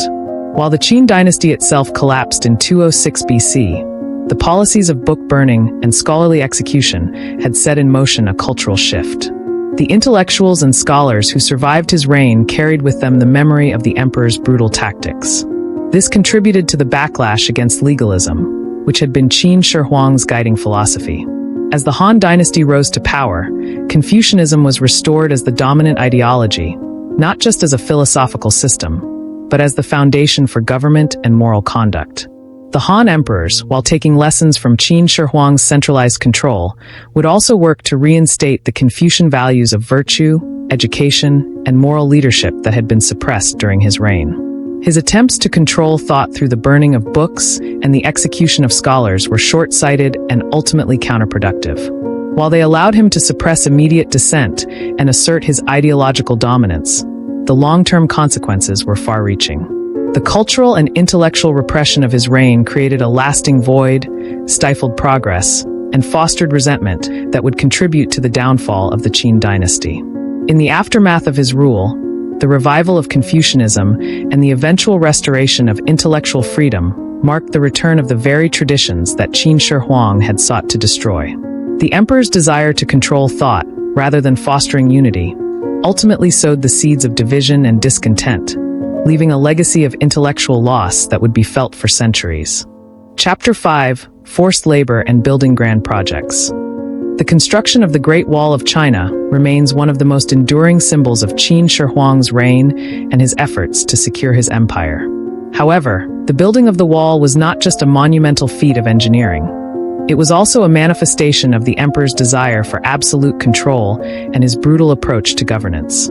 The Great Wall, which would stretch over 13,000 miles, was designed to protect the newly unified China from the incursions of northern tribes, particularly the Xiongnu. However, the true cost of the Great Wall's construction was not just measured in terms of its physical size or strategic importance, but in the immense human suffering it caused. The building of the wall required an unprecedented amount of labor, and Zheng, Qin Shi Huang, was unflinching in his use of forced labor to complete the task. Thousands of workers, many of whom were prisoners of war or peasants conscripted from across the empire, were compelled to work on the wall under brutal conditions. These laborers were often subjected to grueling hours, harsh climates, and the constant threat of punishment if they failed to meet the emperor's demands. The work was physically demanding, involving the transport of heavy stones, the construction of defensive fortifications, and the laying of thousands of miles of stone and earth. The laborers had no choice but to comply with the emperor's orders, and many died from exhaustion, disease, or accidents.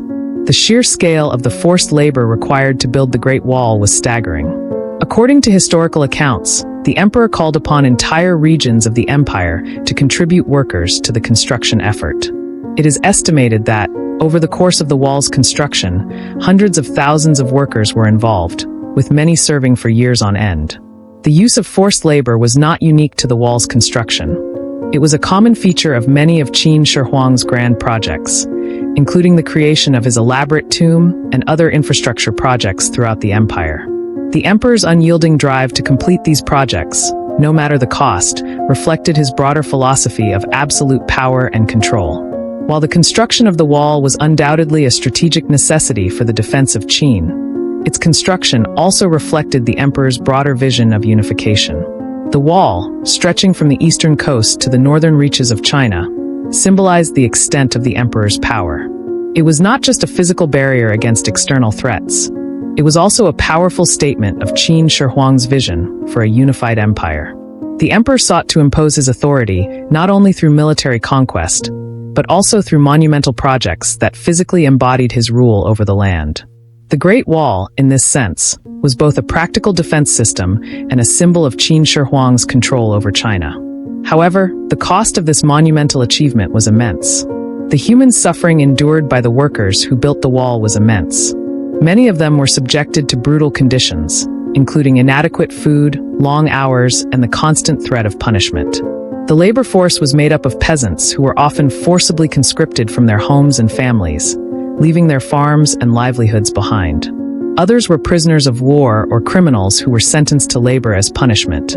These workers had little choice but to comply with the emperor's orders, knowing that refusal would result in severe punishment, including execution. Many workers, exhausted from the hard labor and deprived of basic necessities, succumbed to the harsh conditions and died while working on the wall. While the Great Wall was a triumph of engineering and military strategy, it also left a legacy of suffering and loss. The emperor's use of forced labor was a stark reminder of the authoritarian nature of his reign. The construction of the wall, though essential for Qin Shi Huang's vision of a unified empire, came at a human cost that could not be ignored. It was a project that embodied the emperor's drive for power and control, but it also highlighted the lengths to which he would go to achieve his goals, regardless of the suffering it caused. The human toll of the Great Wall's construction is a sobering reminder of the price paid by those who were forced to contribute to the emperor's grand vision. The construction of the Great Wall of China stands as one of the most enduring and controversial symbols of Qin Shi Huang's reign. While it was a military necessity and a statement of imperial power, it was also a product of the emperor's ruthlessness and his willingness to sacrifice human lives to achieve his goals. The forced labor used to build the wall, combined with the harsh conditions and the immense toll on the workers, underscores the brutal nature of Qin Shi Huang's rule. The Great Wall, though a lasting achievement in the history of China, remains a testament to the emperor's authoritarian vision and the immense human cost of his pursuit of power and control. In addition to the Great Wall of China, which demanded vast amounts of forced labor and resources, Qin Shi Huang also undertook other monumental projects that required an immense workforce. Among the most notable were the construction of the Fong Palace and the Lingzhou Canal. These projects, though less famous than the Great Wall, were equally ambitious and reflected the emperor's desire to display his power and control over the empire. However, like the wall, the cost of these endeavors was borne by the laborers who were subjected to harsh, exploitative conditions. These grand projects were as much about reinforcing the emperor's image and ensuring his legacy as they were about practical utility. The Fong Palace. The Fong Palace, or the Imperial Palace of the First Emperor, was a grandiose architectural project that symbolized the absolute power of Qin Shi Huang. It was meant to be a magnificent symbol of the emperor's authority, and its construction was an effort to create a palace worthy of the first unified emperor of China. The palace complex was designed to be vast and opulent, featuring multiple courtyards, buildings, and a series of luxurious rooms for the emperor and his court. It was intended not just as a residence, but as a statement of Qin Shi Huang's vision for his empire. Monumental, awe-inspiring, and unassailable. However, the palace's construction was also a testament to the emperor's ruthless use of forced labor. The sheer scale of the project required vast numbers of workers, many of whom were conscripted peasants, criminals, or prisoners of war. The labor force was pushed to its limits, working long hours under brutal conditions. Workers were tasked with building not only the palace but also the extensive gardens, water features, and the grandiose architecture that would set the palace apart as a symbol of imperial grandeur. The scale of the project was immense, and the laborers involved were often subjected to physical exhaustion, inadequate food, and extreme weather conditions. Some sources suggest that up to 700,000 workers were involved in the construction of the Afong Palace. This staggering number of workers was forced to endure harsh conditions, and many of them died from the grueling labor, malnutrition, and the relentless demands of the construction. As was common with many of Qin Shi Huang's projects, the workers had no choice but to comply with the emperor's demands. Refusal was met with severe punishment, often execution or forced labor under even worse conditions. The construction of the Afong Palace, while a symbol of Qin Shi Huang's unification of China, also underscored the darker side of his rule.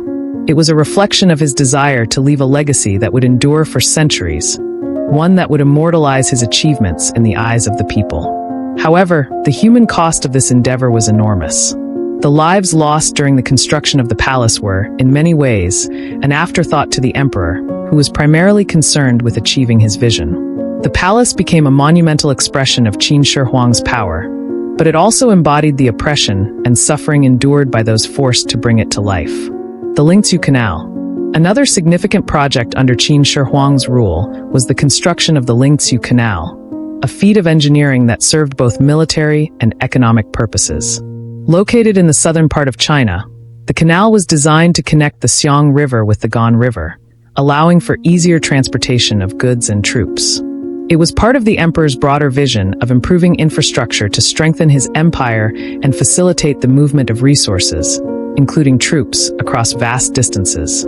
Like the Afong Palace, the construction of the Lingzhou Canal required an enormous labor force. The canal was no small undertaking. It spanned approximately 40 kilometers and required extensive digging, excavation, and the construction of a network of locks and dams to regulate the flow of water. The project was intended to improve the military readiness of the empire by allowing quick movement of troops to the southern frontier. It also had economic implications, as it would facilitate the transportation of goods from the southern regions to the northern parts of the empire. The construction of the Lingzhou Canal, while an impressive engineering feat, came at a significant human cost. The work was physically demanding, with thousands of workers conscripted to dig the canal and construct its infrastructure. Forced labor was utilized extensively, with peasants, criminals, and prisoners of war made to serve on the project. As was the case with the Afong Palace, workers on the Lingzhou Canal suffered from grueling conditions, long hours, and inadequate food and shelter.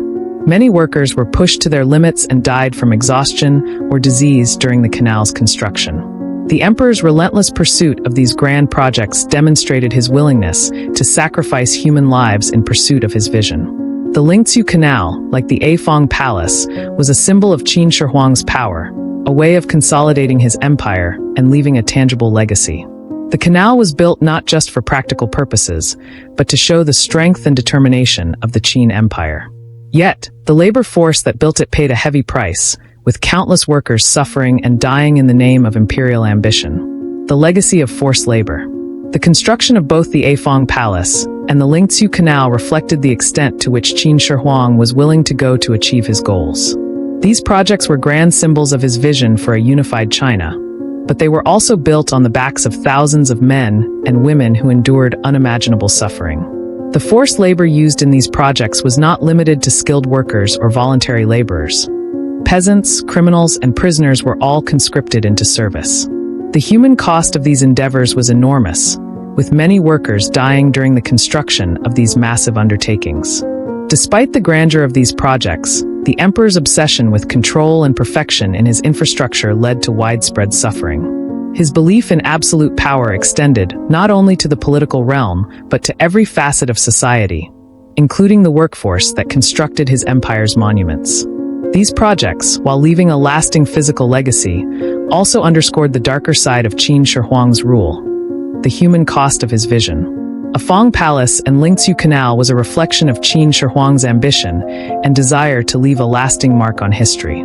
These projects were monumental achievements that showcased the emperor's vision for a unified empire, but they were also marked by immense human suffering. Forced labor, grueling conditions, and the loss of countless lives were a tragic byproduct of the emperor's grand ambitions. The legacy of these projects, while impressive in scale, serves as a sobering reminder of the cost of authoritarian rule and the human toll exacted in the pursuit of power. One of the defining features of Qin Shi Huang's reign was his ability to impose his will on the land, and much of his success in unifying China and building a lasting empire can be attributed to his use of forced labor. While his monumental projects, including the Great Wall, the Afong Palace, and the Lingzhou Canal, stand as enduring symbols of his vision and ambition, the human cost of these constructions was staggering. The forced labor employed to achieve these goals was conducted under brutal conditions, reflecting the emperor's ruthless approach to maintaining power. Unlike other rulers of his time, who used a combination of voluntary and conscripted labor, Qin Shi Huang took a much harsher approach. His projects were built by peasants, prisoners, and criminals, often in the most cruel and dehumanizing conditions. For the emperor, the success of his grand ambitions outweighed any concern for the lives of the laborers who toiled to make them a reality. His government was known for its legalist doctrine, which emphasized strict control, harsh punishments, and efficiency. This philosophy extended to the management of labor, where the goal was to extract maximum output with minimal regard for the workers' well-being. One of the most notorious projects involving forced labor was the construction of the Great Wall of China. The wall, meant to protect China from northern invaders, required a massive workforce that could be easily exploited.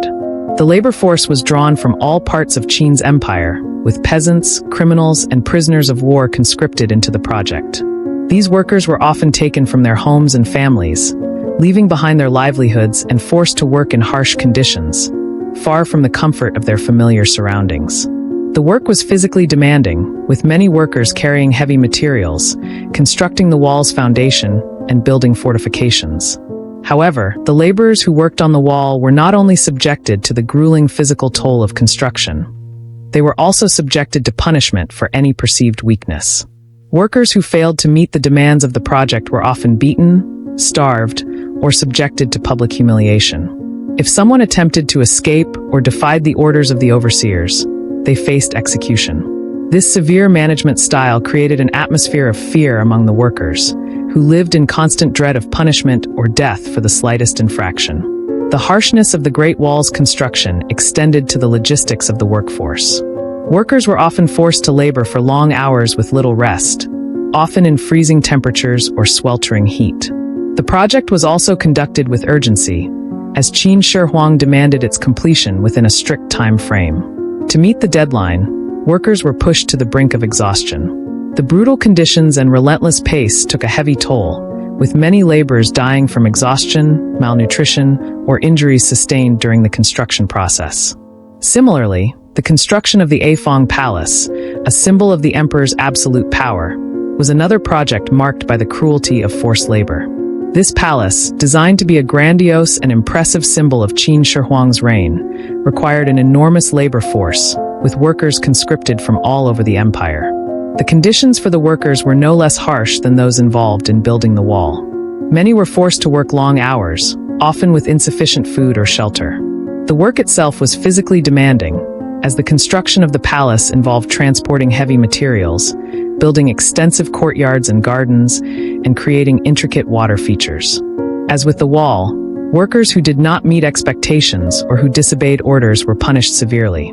A key feature of Qin Shi Huang's approach to labor was the use of forced relocation. Large numbers of workers were moved from their homes in distant regions to work on the emperor's grand projects. These workers were typically peasants, whose lives were uprooted by the government's demands. Once they arrived at the construction sites, they were often housed in makeshift accommodations, living in squalid conditions. For many, the distance from home, combined with the lack of proper housing and food, led to disease, malnutrition, and death. The forced labor of these workers was driven by the emperor's demand for efficiency, with little regard for the human suffering it caused. The Lingzhou Canal, another of Qin Shi Huang's major projects, also relied on forced labor. Designed to connect the Xiang River and the Gan River, the canal was intended to facilitate the movement of troops and goods, further centralizing the emperor's control.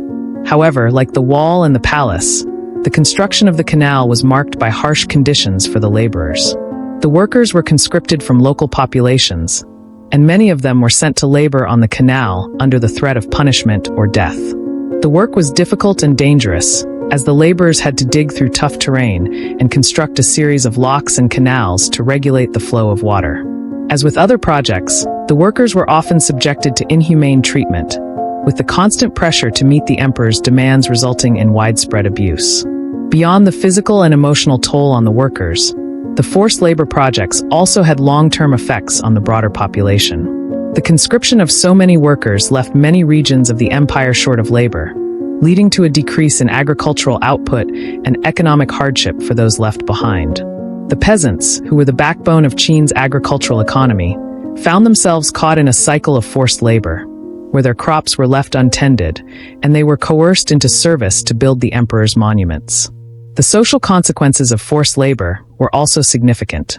The work on the Great Wall, a Fang Palace, and Lingzhou Canal often involved individuals from various regions and backgrounds, creating a diverse and sometimes hostile labor force.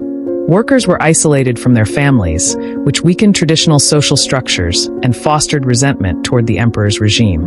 In a society where family bonds and loyalty to one's community were paramount, the forced labor system caused a breakdown in these connections, leaving workers vulnerable to exploitation and stripping them of their sense of belonging. The management of forced labor during the reign of Qin Shi Huang was one of the most brutal aspects of his rule.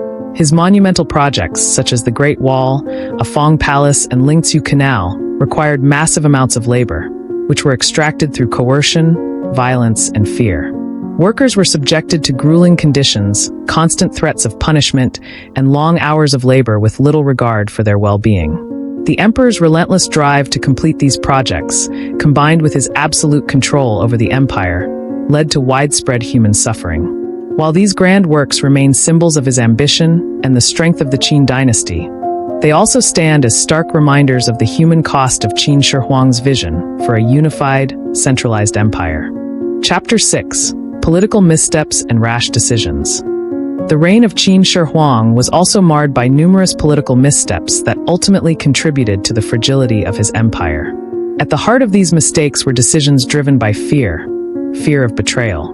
While Qin Shi Huang was a brilliant strategist and ruthless ruler, his deep-seated insecurities and paranoia led him to make rash decisions that undermined the stability of his government and sowed the seeds for the eventual downfall of the Qin dynasty after his death. Qin Shi Huang's intense fear of betrayal was one of the defining characteristics of his reign. Having spent his childhood as a hostage in the state of Zhao, he had learned early on that power could be easily undermined, and loyalty was often fragile. This experience instilled in him an unshakable belief that trust was a liability and that only absolute control could guarantee survival. As he ascended to the throne at a young age, his lack of experience and the political instability within his court made him especially vulnerable to manipulation and intrigue. His childhood shaped his leadership style, making him highly suspicious of those around him, even those who were closest to him. This fear of betrayal often manifested in violent, hasty actions against anyone he perceived as a threat, no matter how small or unfounded the threat might have been. One of the first political missteps in his reign was the execution of his regent, Liu Buwei, who had helped him secure the throne after his father's death. Despite Liu Buwei's instrumental role in supporting the young king, Qin Shi Huang grew increasingly paranoid that the regent might be plotting to seize power for himself. Rather than maintaining an alliance with Liu Buwei, as a shrewd leader might have done, Qin Shi Huang moved decisively to eliminate him. Liu Buwei was accused of treason, and his execution, along with the purging of his loyalists, sent shockwaves through the Qin court. This early act of eliminating potential rivals by execution would set the tone for the emperor's future political decisions. But it wasn't just personal betrayal that Qin Shi Huang feared. It was also the threat of instability from within his own empire. His desire for total control led him to institute harsh policies that were designed to suppress any form of opposition. But these measures were often short-sighted and alienated large segments of the population. For example, after the unification of China, the emperor enacted sweeping reforms that included standardizing currency, weights and measures, and even writing. While these reforms helped to create a unified empire, they were also deeply unpopular. Many local officials and elites were resistant to these changes, particularly the loss of power and autonomy they experienced as a result of Qin Shi Huang's centralization efforts. However, the emperor's response to these challenges was not diplomatic or conciliatory. It was punitive. He took swift action against anyone who resisted his reforms, often resorting to harsh punishments such as execution, forced labor, or confiscation of property. His treatment of intellectuals, in particular, was another manifestation of his fear of dissent. The infamous book burning and live burial of scholars in 213 BC were direct results of the emperor's belief that ideas, particularly Confucianism, could undermine his control. While these acts were intended to strengthen his rule by eliminating intellectual opposition, they also created long-lasting resentment among scholars and intellectuals, further alienating parts of the population. By attacking intellectual freedom, Qin Shi Huang not only silenced his critics, but also weakened the very foundation of Chinese philosophical thought, creating a legacy of cultural loss and division. The emperor's reliance on fear as a tool for control extended beyond intellectuals and court officials to the general populace. Qin Shi Huang implemented a system of total surveillance, with spies and informants embedded throughout the empire to report any signs of rebellion or discontent. While this system helped to maintain control, it also created an atmosphere of paranoia and mistrust. People lived in constant fear of being accused of disloyalty, which stifled creativity, innovation, and the free exchange of ideas. Instead of cultivating a society of loyal subjects through goodwill and mutual respect, the emperor's approach fostered a climate of fear, where loyalty was coerced rather than earned. One of the most significant political missteps driven by Qin Shi Huang's fear of dissent and betrayal was his decision to undertake the monumental project of his tomb, which included the construction of the famous terracotta army. While the tomb was undoubtedly intended to reflect the emperor's power and legacy, it also reveals his deep anxiety about death and the afterlife. Qin Shi Huang's obsession with immortality and his belief that his legacy must endure beyond his death was partly fueled by the fear that his empire would collapse without his iron rule. This fear led him to demand the construction of a vast and elaborate tomb, with a life-sized army of terracotta soldiers meant to protect him in the afterlife. The enormous resources devoted to the construction of the tomb, as well as the forced labor used in its creation, were another example of Qin Shi Huang's extreme measures to ensure his legacy and protect his reign from collapse. While Qin Shi Huang's obsession with immortality might seem somewhat paranoid, it was consistent with his broader approach to leadership. He viewed his empire as an extension of his own will, and his personal survival was inseparable from the stability of his rule. His fear of betrayal extended into the afterlife, where he believed that even death could not sever his grip on power. This obsession with control led to the construction of a tomb that required an unprecedented amount of labor and resources, further exacerbating the suffering of the people who were forced to work on it. Ultimately, the political missteps resulting from Qin Shi Huang's fear of betrayal and his rash decisions contributed to the downfall of the Qin dynasty. His excessive use of force, his suppression of intellectual and political opposition, and his reliance on fear as a method of control left a fractured empire that lacked the resilience to survive after his death. The harsh policies he implemented, though successful in the short term, created lasting resentment and dissatisfaction. After his death, the Qin dynasty quickly collapsed, and the empire was overthrown by rebellions from both peasants and former elites. Qin Shi Huang's attempts to solidify his power, driven by fear and insecurity, ultimately left an empire that was vulnerable to collapse without the strength of his personal rule to hold it together.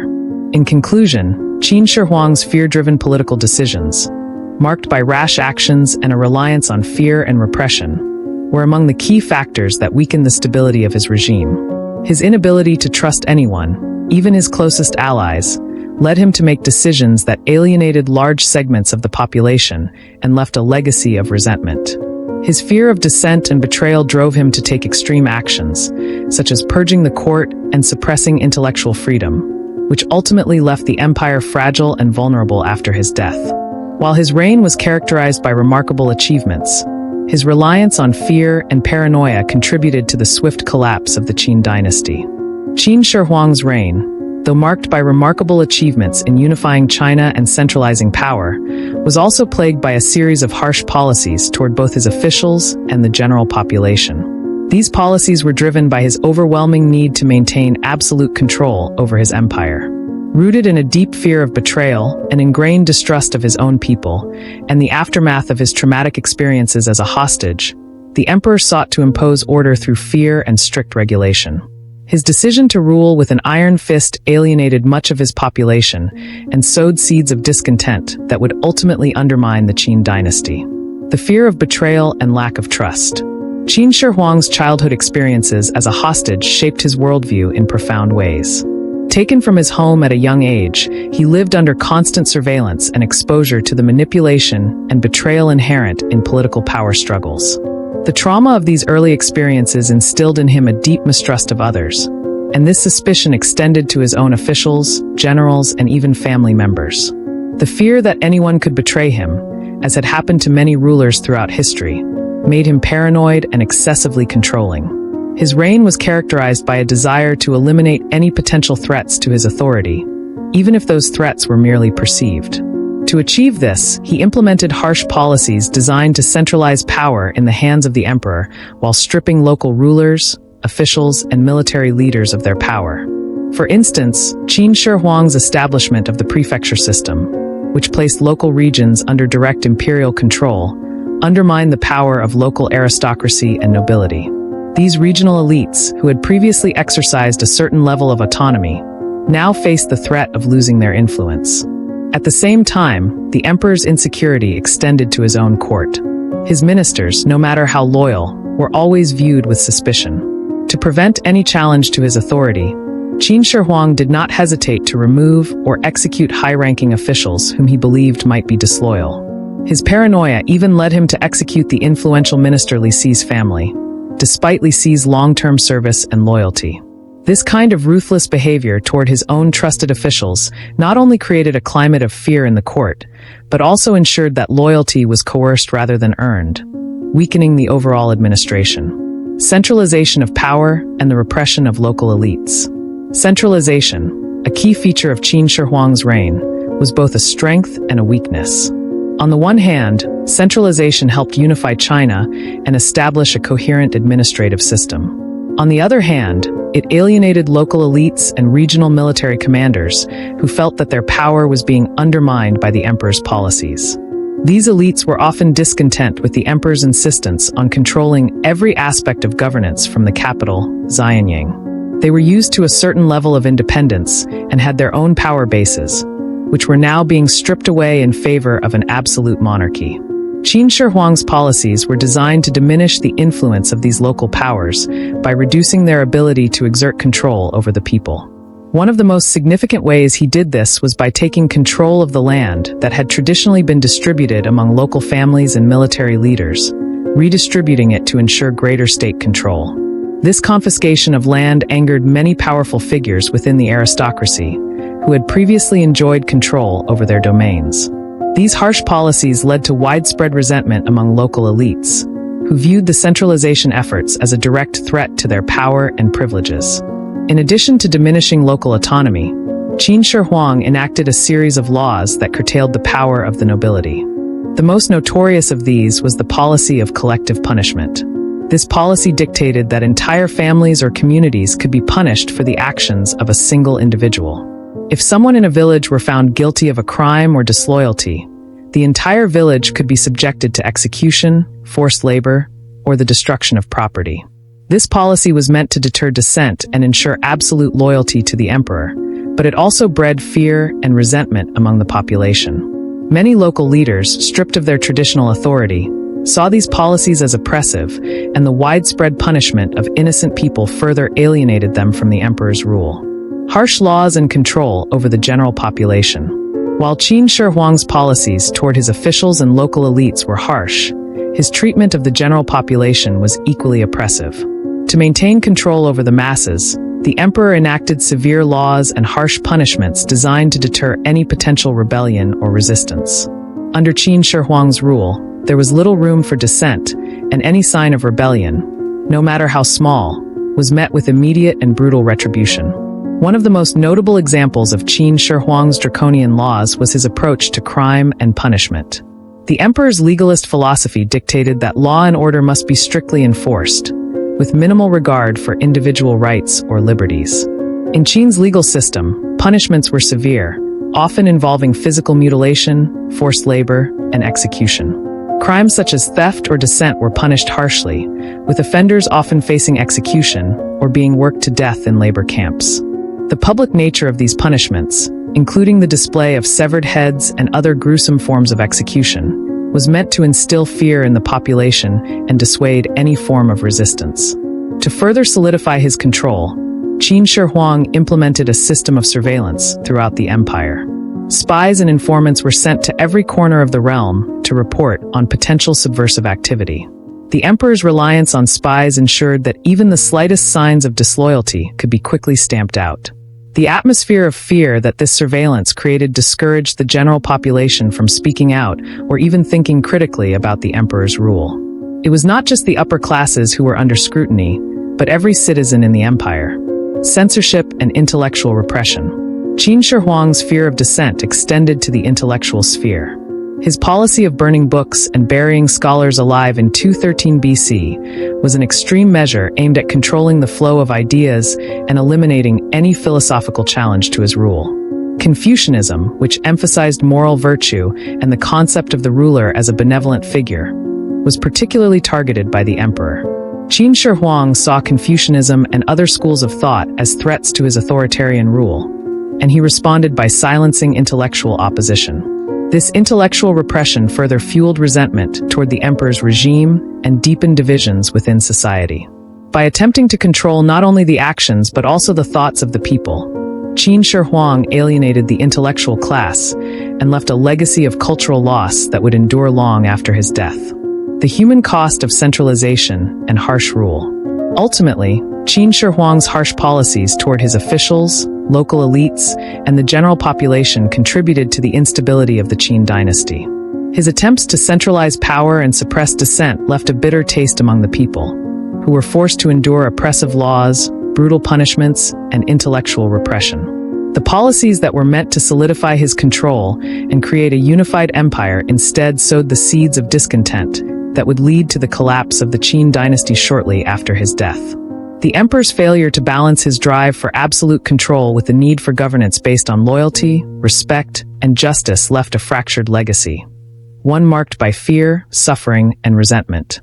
One of the most critical aspects of Qin Shi Huang's reign was his increasing isolation from his court, his officials, and even his family. This isolation, which resulted from his paranoia and excessive fear of betrayal, led to rash political decisions that ultimately destabilized his regime and left a fractured empire.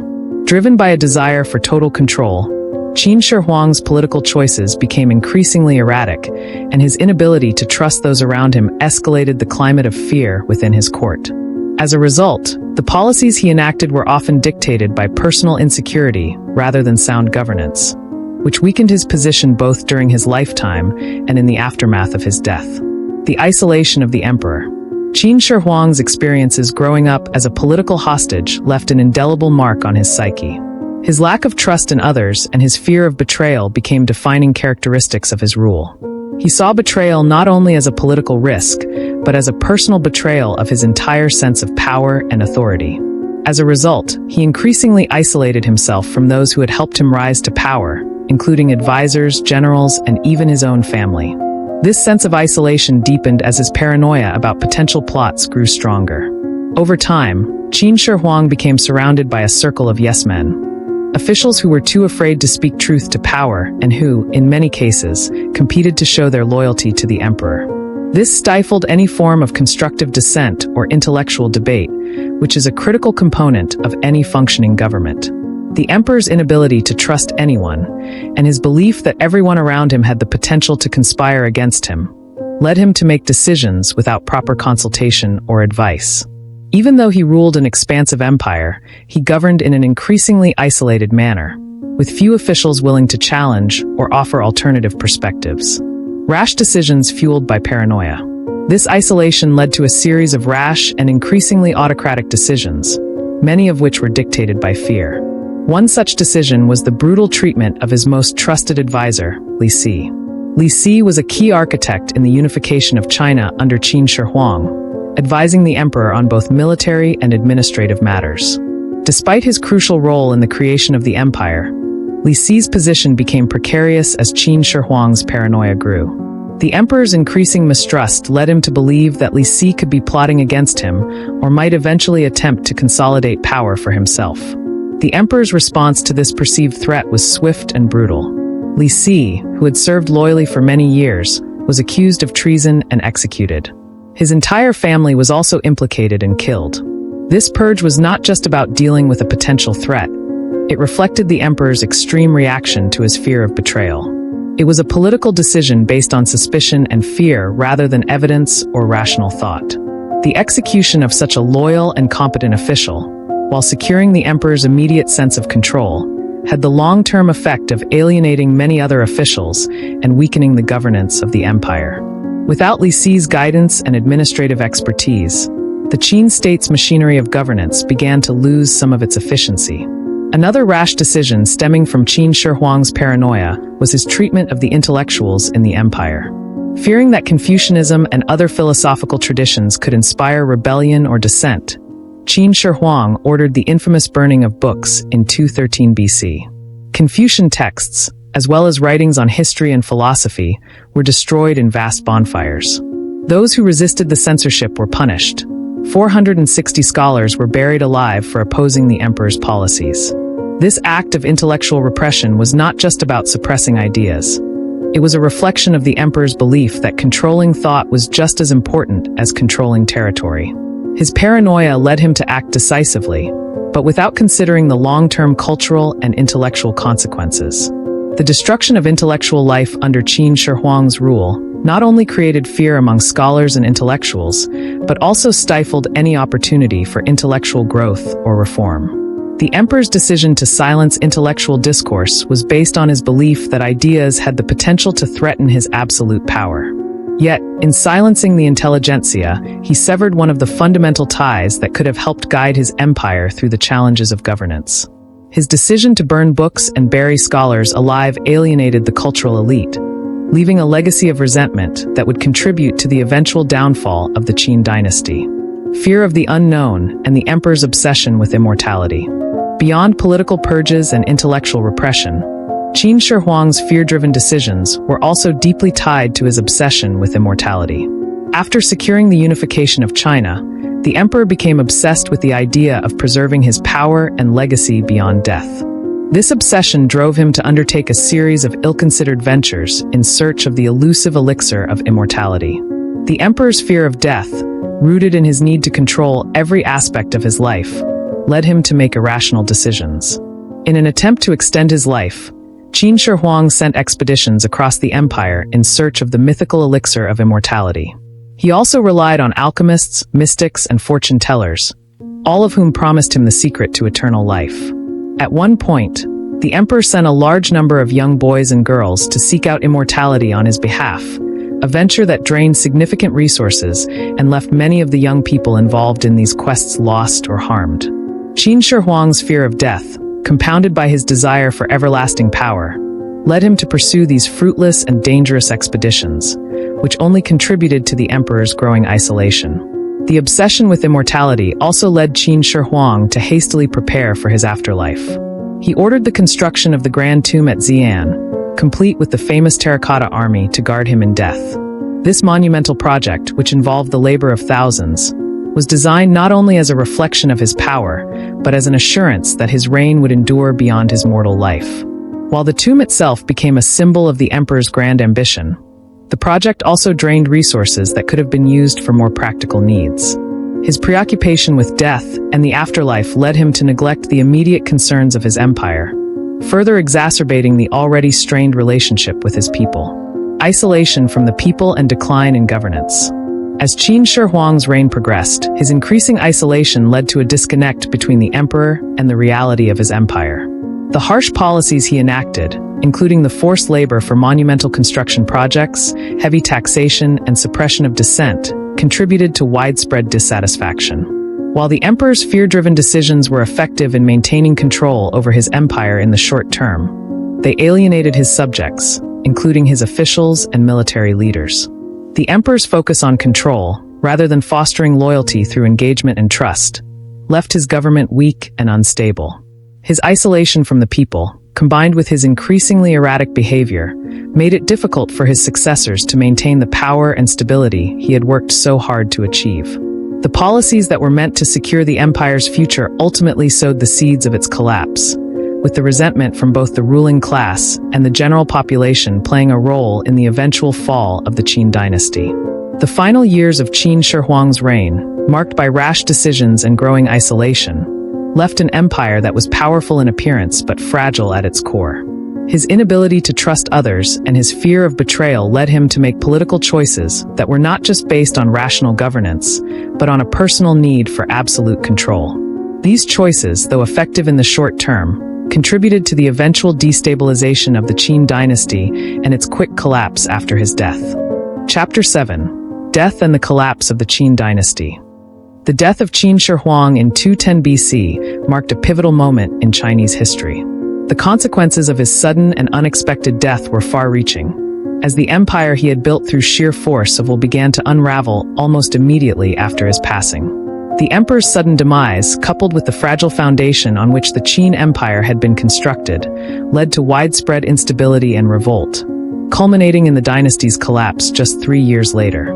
While Qin Shi Huang had spent much of his reign consolidating power through military conquest, harsh laws, and ruthless control, the empire he left behind lacked the resilience to survive without his strong, centralized leadership.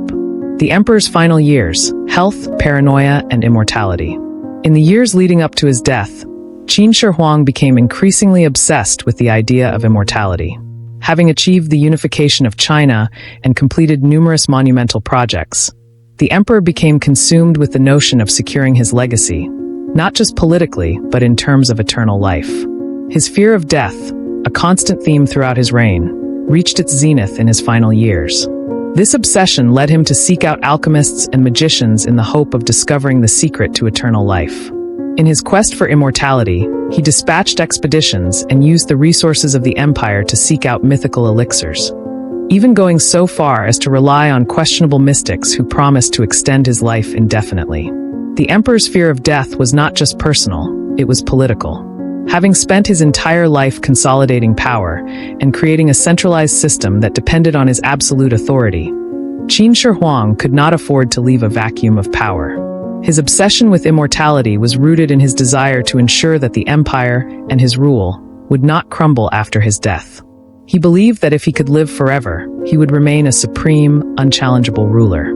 His reliance on alchemists and mystical solutions to avoid death ultimately consumed the emperor's attention, diverting his focus from the practical affairs of state. During these final years, the emperor's health began to deteriorate. Yet, despite his declining condition, Qin Shi Huang continued to act with his typical decisiveness, embarking on a series of tours to check on the construction of his grand projects and to reinforce his authority over the vast empire. On one such journey, while traveling to the eastern regions of China, Qin Shi Huang fell ill and died in 210 BC. His death was sudden, and the news quickly spread across the empire, throwing the entire nation into disarray. The power struggle and succession crisis. The sudden death of Qin Shi Huang immediately exposed the vulnerabilities of his empire. Despite his seemingly unshakable control over the Chinese territories, his death revealed how deeply reliant the Qin dynasty was on his personal rule. The emperor had no clear plan for succession, and his death left a power vacuum at the top of the empire. While his son, Qin Shi, was named the new emperor, the young ruler was weak, inexperienced, and heavily influenced by court officials. The imperial system that Qin Shi Huang had built was not resilient enough to withstand the loss of its central figure. Qin Shi Huang's decision to heavily centralize power meant that much of the administrative and military apparatus was concentrated under his direct control. The governing structure that had worked so efficiently under his rule, through strict centralization and absolute authority, lacked the necessary checks and balances to continue functioning effectively without him. The bureaucracy was dominated by officials who were entirely loyal to the emperor, but when he died, there was no one with the same iron grip to maintain order. The absence of a clear succession plan and a lack of strong leadership resulted in chaos at court. Factional struggles quickly erupted as various officials and military leaders vied for power. Among the most significant players in this power struggle were the emperor's regents and trusted officials. Zhao Gao, one of the most powerful men at court, quickly seized control of the imperial palace. Zhao Gao was a manipulative and ambitious court official who sought to cement his own power in the absence of strong leadership. He made strategic moves to consolidate his position, including manipulating the young Emperor Qin Shi. In a move that further destabilized the empire, Zhao Gao orchestrated the emperor's demise in 207 BC, effectively securing control for himself, but only temporarily. At the same time, internal dissent was brewing throughout the empire. Many of the harsh policies that had been implemented during Qin Shi Huang's reign were deeply unpopular, especially the widespread use of forced labor, heavy taxation, and brutal punishments for dissent. As word of the emperor's death spread, local rebellions began to erupt across the empire. The people, who had long suffered under the authoritarian policies of the Qin dynasty, saw an opportunity to rise against the regime. These uprisings were fueled by both economic hardship and the general fear that the new emperor and his regime would continue the brutal methods of his father. The revolts and the fall of the Qin dynasty. The death of Qin Shi Huang, combined with the power struggle in the court, led to a series of widespread revolts across the empire. The most notable of these was the Chun Sheng and Wu Guang uprising in 209 BC. These two peasants, who had suffered under the oppressive policies of the Qin government, led an army of rebels against the imperial forces. The uprising quickly gained traction, and many others joined the rebellion, including former soldiers and disgruntled peasants. The rebellion signaled the beginning of a broader wave of resistance that would ultimately contribute to the fall of the Qin dynasty. As rebellions spread throughout the empire, the central authority of the Qin government weakened.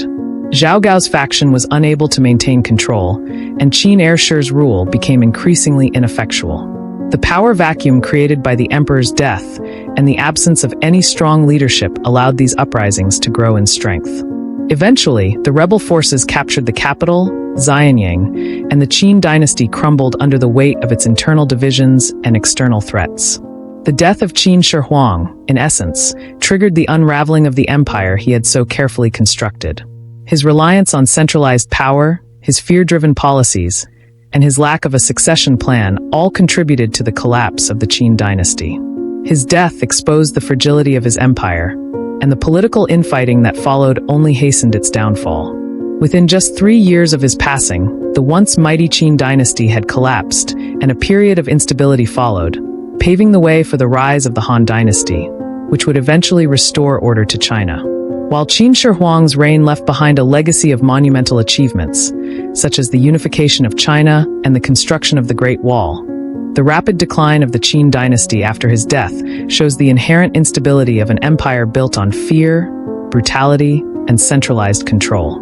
The emperor's sudden death, combined with the political missteps that followed, left China in turmoil, and it was only through the rise of a new, more flexible dynasty, the Han, that stability was eventually restored.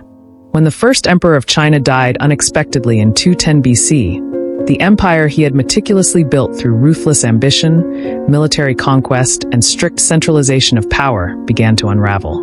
His sudden death left behind an empire without a clear succession plan, and the political vacuum that followed hastened the collapse of the Qin dynasty.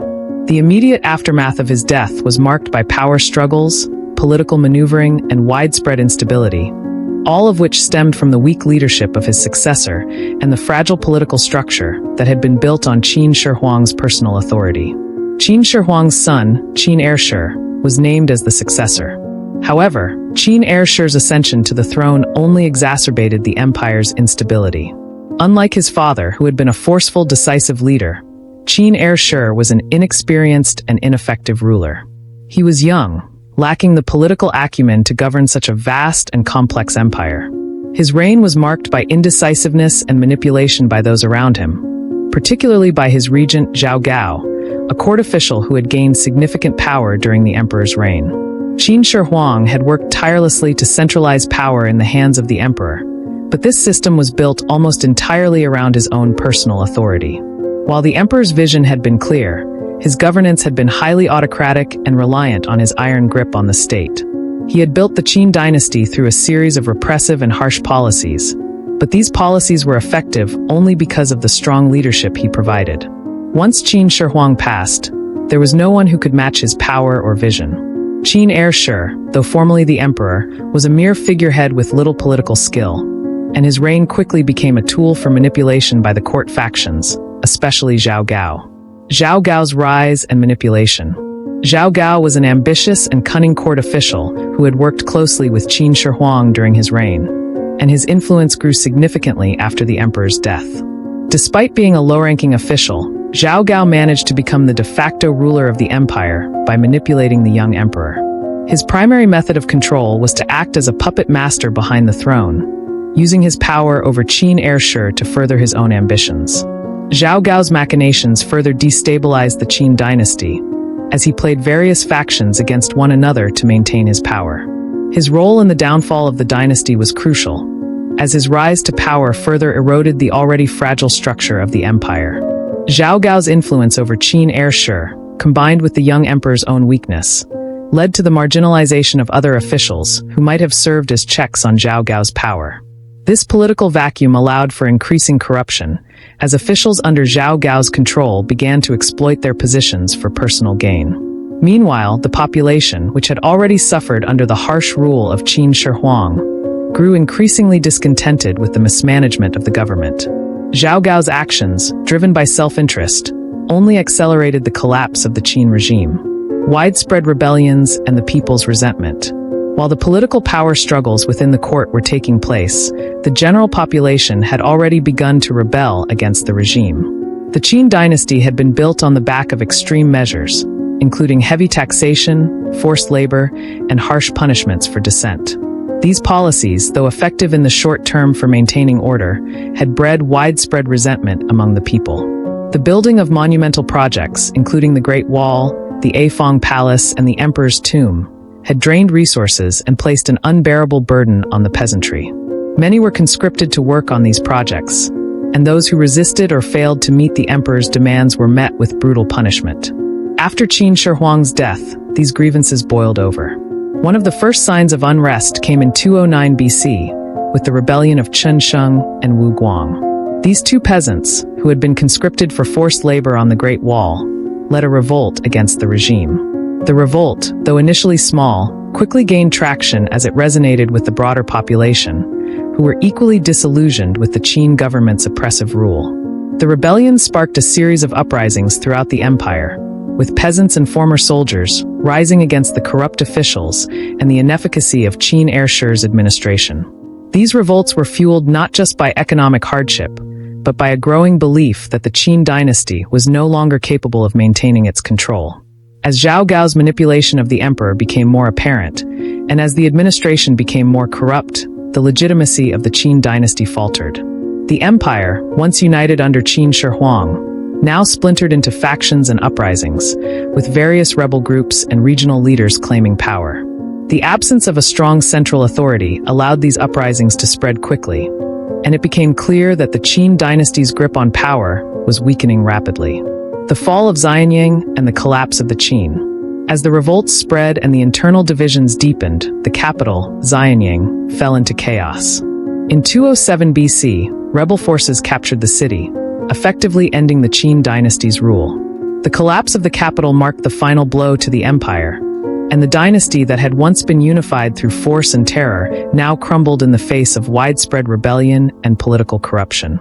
The Qin army, which had once been a formidable force, was now unable to hold the empire together. The rapid collapse was a direct result of the emperor's failure to establish a succession plan and his over-reliance on fear as a means of governance. The death of Qin Shi Huang had unleashed a series of events that the emperor could never have anticipated.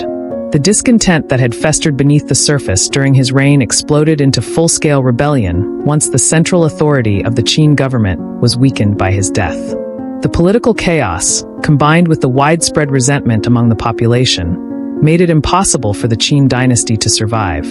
Within 3 years of Qin Shi Huang's death, the dynasty was overthrown, and China was plunged into a period of turmoil. The collapse of the Qin dynasty paved the way for the rise of the Han dynasty, which would restore order to China. The Han emperors, unlike Qin Shi Huang, learned from the mistakes of the previous dynasty and took a more conciliatory approach to governance, emphasizing Confucian ideals and the need for a balanced government. The legacy of the Qin dynasty, however, remains a mixed one. While it achieved the unification of China, it also left a deeply fractured empire that was unable to survive without the leadership of its ruthless founder. In the years following the Qin collapse, the memory of Qin Shi Huang's reign was shaped by both admiration for his achievements and resentment for the harshness of his rule.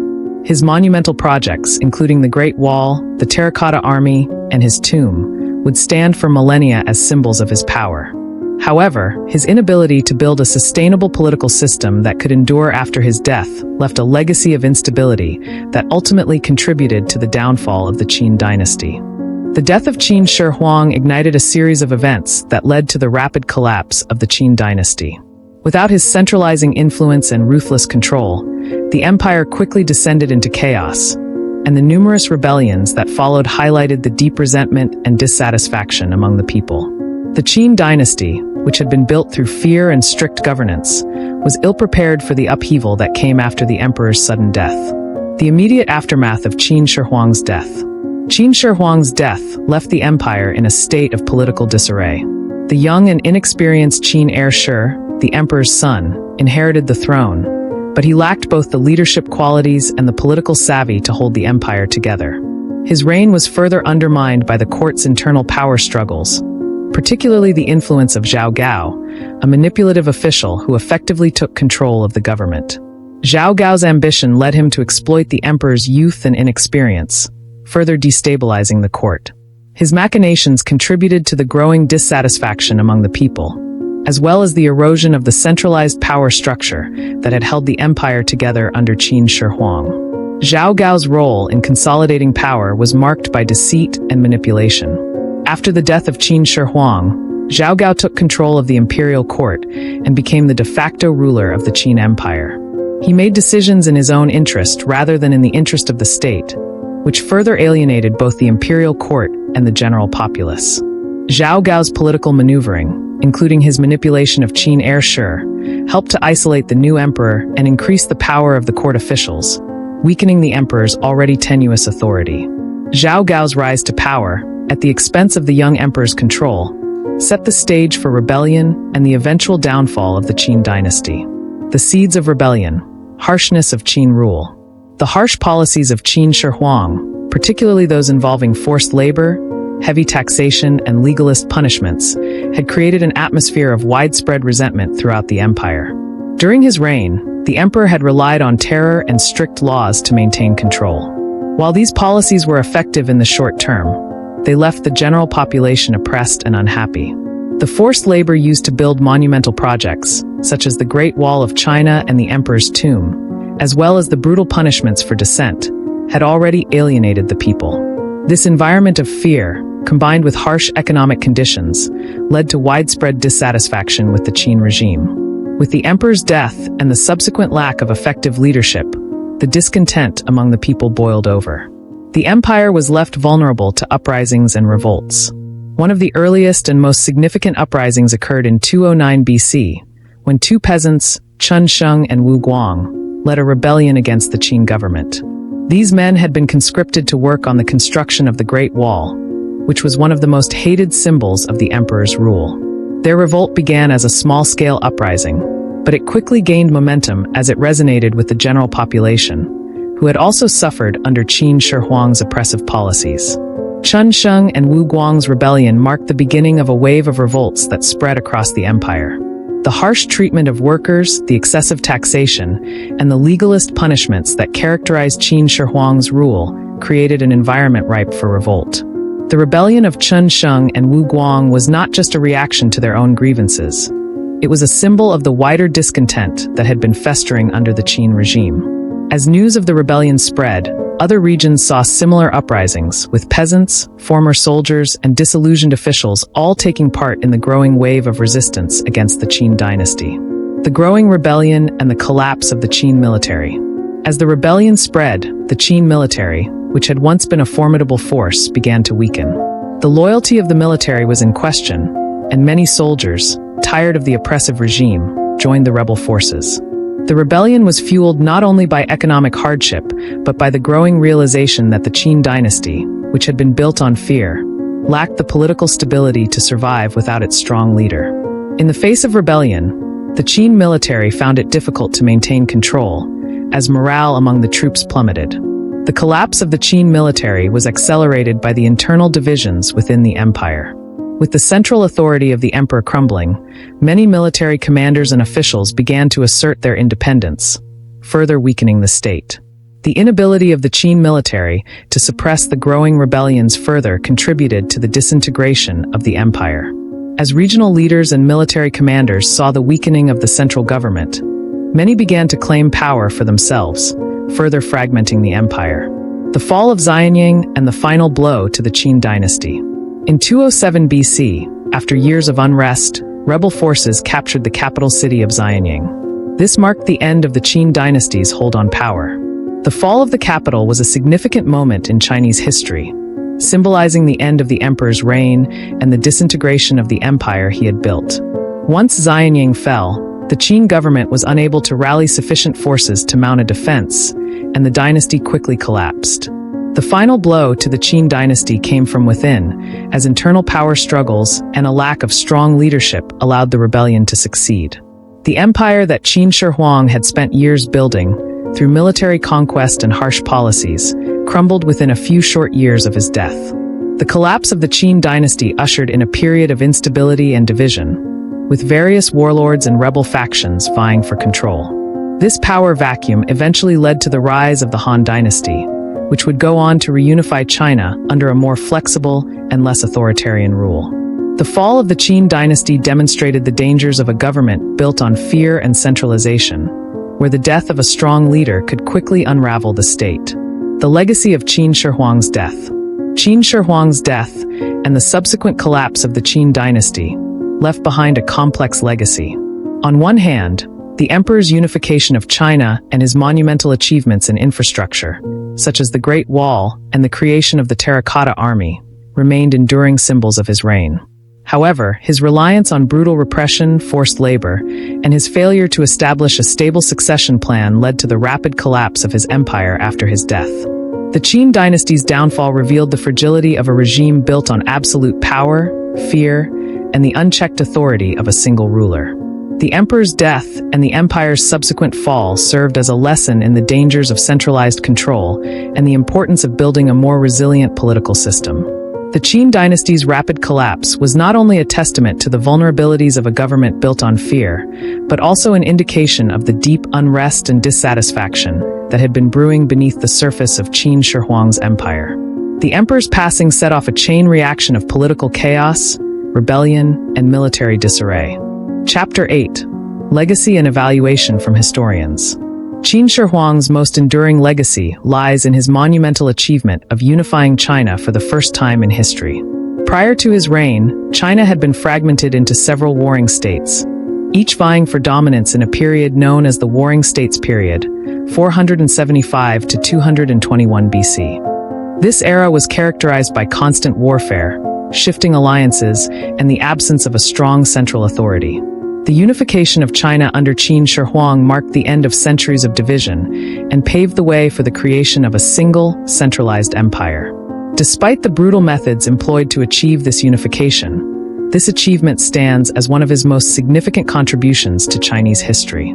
Qin Shi Huang, originally King Zheng of the state of Qin, began his campaign of unification by using a combination of military prowess, political alliances, and strategic reforms.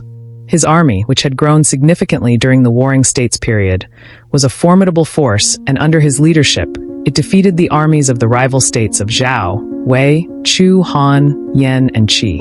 By 221 BC, after a series of brutal and decisive battles, Qin Shi Huang had successfully conquered all of these states, ending centuries of war and bringing them under his rule. The unification of China did not just mean the consolidation of territory. It also involved the establishment of a unified political system. To ensure stability and the longevity of his empire, Qin Shi Huang implemented sweeping reforms that standardized currency, measurements, and even the writing system. These reforms were essential in transforming China from a fragmented collection of warring states into a cohesive and centralized empire. The standardization of currency and weights and measures facilitated trade and communication across the empire, promoting economic growth and cultural exchange. The unification of the written script, which had previously varied from region to region, made communication and governance more efficient and helped create a shared identity for the people of China. These reforms were not just practical. They were also symbolic of Qin Shi Huang's vision of a unified China, where all aspects of life were controlled from the center. The creation of a bureaucratic government and the legalist system. In addition to unifying China politically, Qin Shi Huang established a highly centralized bureaucratic government that was the cornerstone of his empire. He divided the empire into administrative units known as commanderies and counties, each of which was overseen by appointed officials loyal to the emperor. This system of governance was designed to ensure that all power flowed from the emperor and that local officials had little autonomy. The centralization of power under Qin Shi Huang was crucial for maintaining control over such a vast and diverse empire. At the heart of Qin Shi Huang's government was the legalist philosophy, which emphasized strict laws, harsh punishments, and the centralization of power. Legalism, as opposed to Confucianism, did not focus on the moral qualities of rulers or officials, but on the importance of laws as the ultimate means of maintaining order. Under legalism, the ruler's power was absolute, and the state's laws were designed to ensure the strict obedience of the people.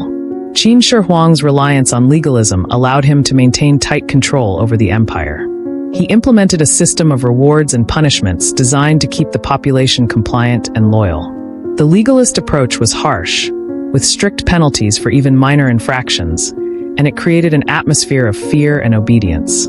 The emperor's system of governance was highly efficient but also oppressive, and the people of the empire lived under constant surveillance and the threat of severe punishment.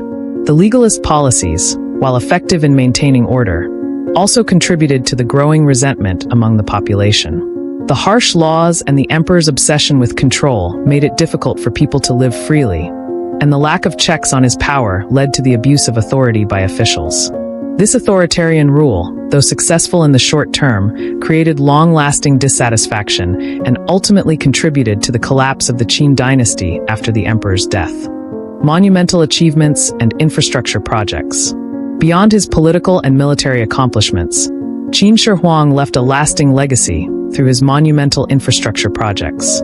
These projects, which included the construction of the Great Wall of China, the creation of his elaborate tomb complex, and the development of a vast network of roads and canals, were meant to solidify his power, protect the empire, and showcase his grandeur.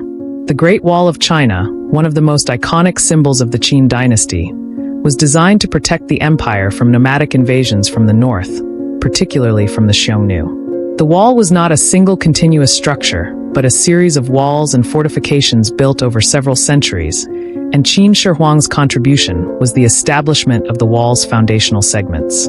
It was a massive undertaking, and it required the labor of hundreds of thousands of workers, many of whom were conscripted peasants and prisoners.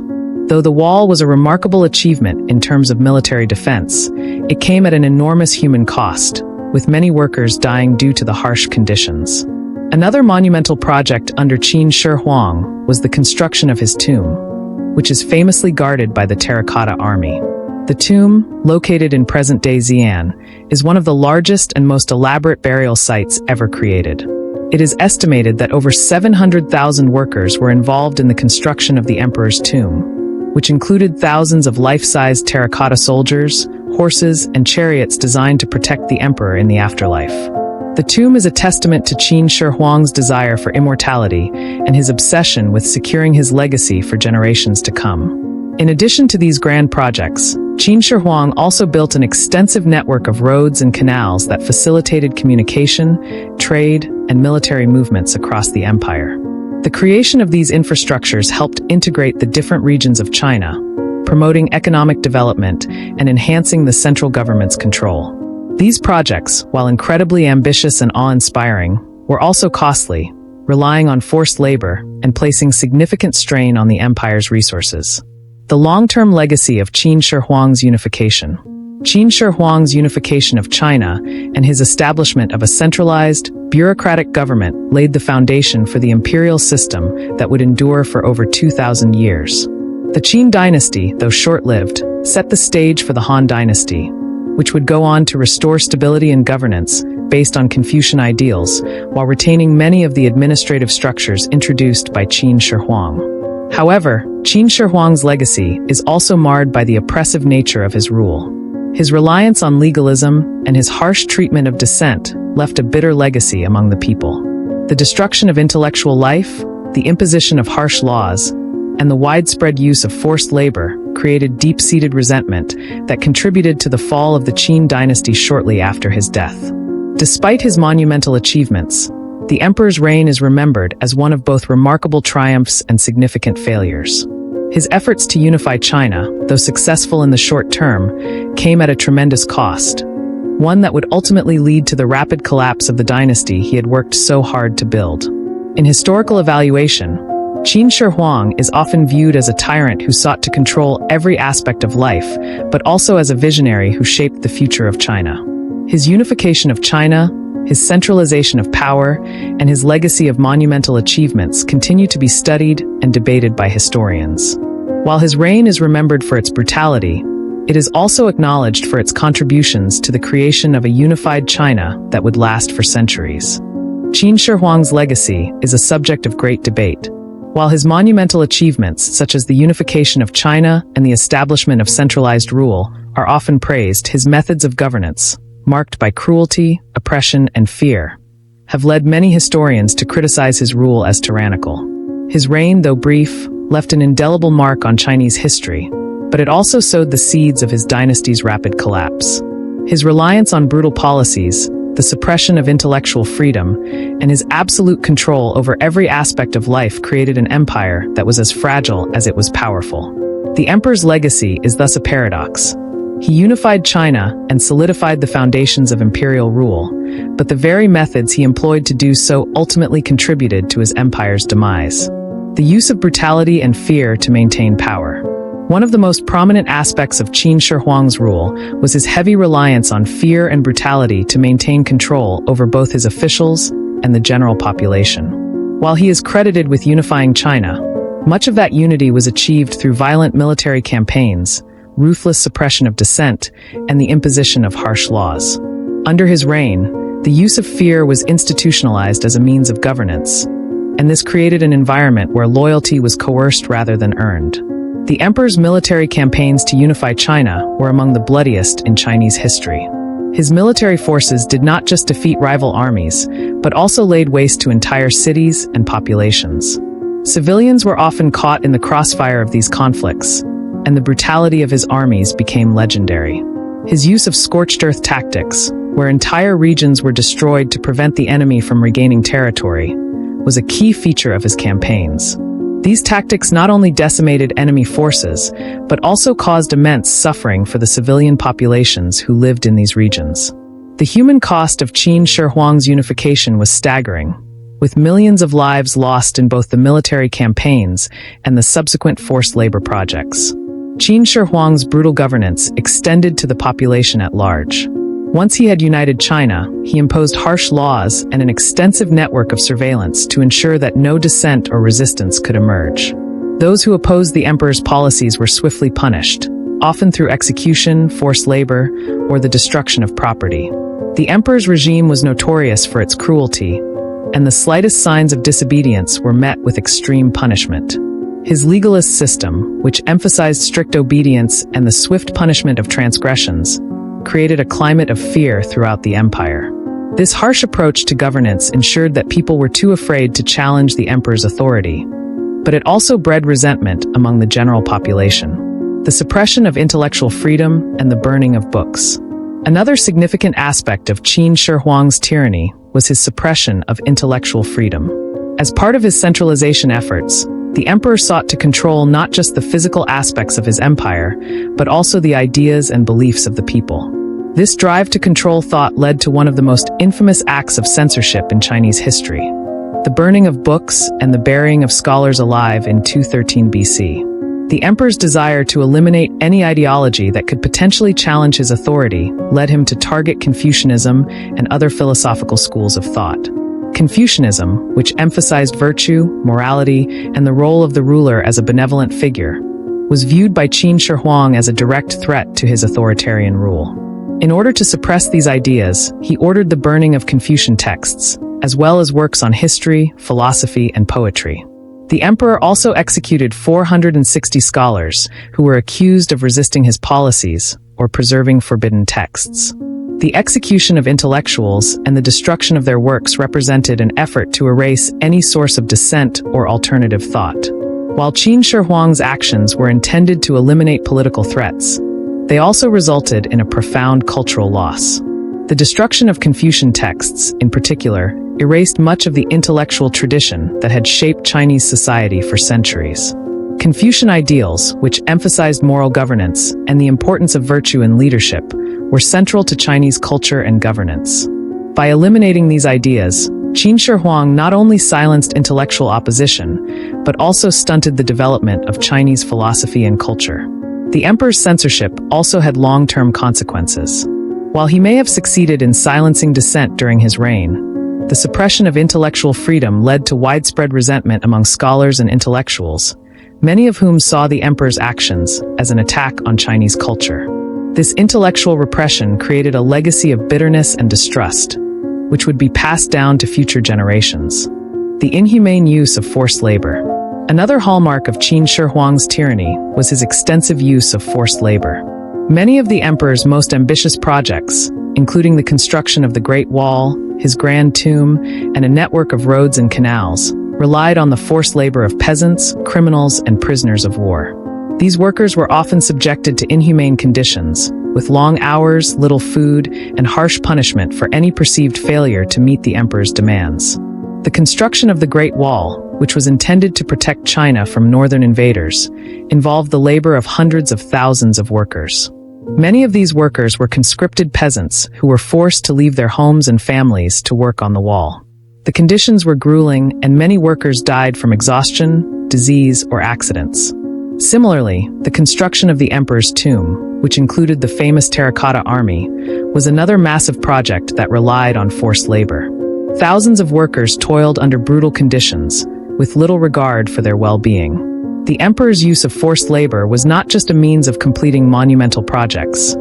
It was also a reflection of his disregard for human life and his obsession with leaving behind a legacy of grandeur. The widespread use of forced labor contributed to the growing resentment among the people. Many workers saw the emperor's projects as symbols of his excess and tyranny, rather than as necessary or beneficial to the empire. The exploitation of the common people for the sake of the emperor's personal ambition further alienated the population and contributed to the instability that would eventually lead to the downfall of the Qin dynasty. The emperor's legacy of tyranny. Qin Shi Huang's reign is often regarded as a classic example of tyrannical rule. His obsession with control and his use of fear, violence, and repression to maintain power made his rule deeply unpopular among many of his subjects. While his unification of China and his creation of a centralized government were significant achievements, they came at a tremendous human cost. His brutal methods, including the suppression of intellectual freedom, the use of forced labor, and the implementation of harsh laws, created an empire that was fragile and ripe for collapse. Historians have often criticized Qin Shi Huang's approach to governance, highlighting the authoritarian nature of his rule and the immense suffering it caused. His legacy, while marked by monumental achievements, is also one of tyranny and repression. The emperor's fear-driven decisions and his reliance on terror to maintain order ultimately led to the collapse of the Qin dynasty after his death. The rapid decline of the empire, following his sudden death in 210 BC, is a testament to the instability created by his ruthless rule. Despite the criticisms of his reign, Qin Shi Huang's legacy also includes the unification of China, the creation of a centralized bureaucracy, and the establishment of a lasting imperial system that would endure for centuries. His reign laid the foundation for the dynastic rule that would continue through the Han dynasty and beyond. However, the darker aspects of his rule, his cruelty, repression, and the immense human cost of his projects, cannot be overlooked. Qin Shi Huang's legacy is thus one of both extraordinary achievement and significant failure. Qin Shi Huang's rule was both transformative and controversial, and his legacy has been interpreted in vastly different ways throughout history. In ancient China, his reign was initially celebrated for bringing an end to centuries of chaos and warfare, ushering in the first unified empire. However, as the years passed and the Qin dynasty collapsed shortly after his death, many of the more brutal aspects of his rule became the subject of intense criticism. Over time, historians have had to reconcile his remarkable achievements with the immense human suffering caused by his policies.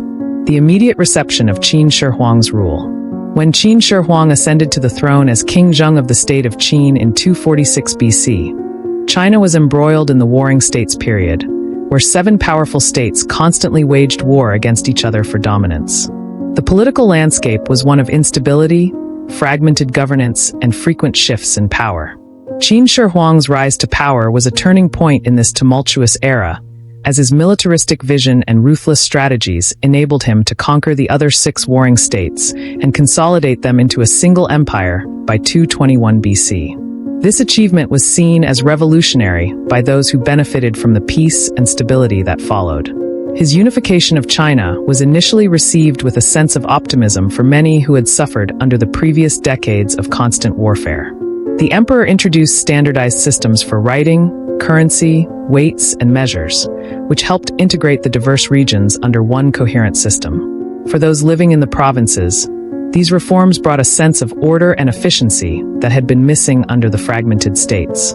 Qin Shi Huang's consolidation of power allowed for centralized governance that brought China closer together, and his ambitious infrastructural projects, like the creation of an extensive network of roads, symbolized the unity and progress of the empire.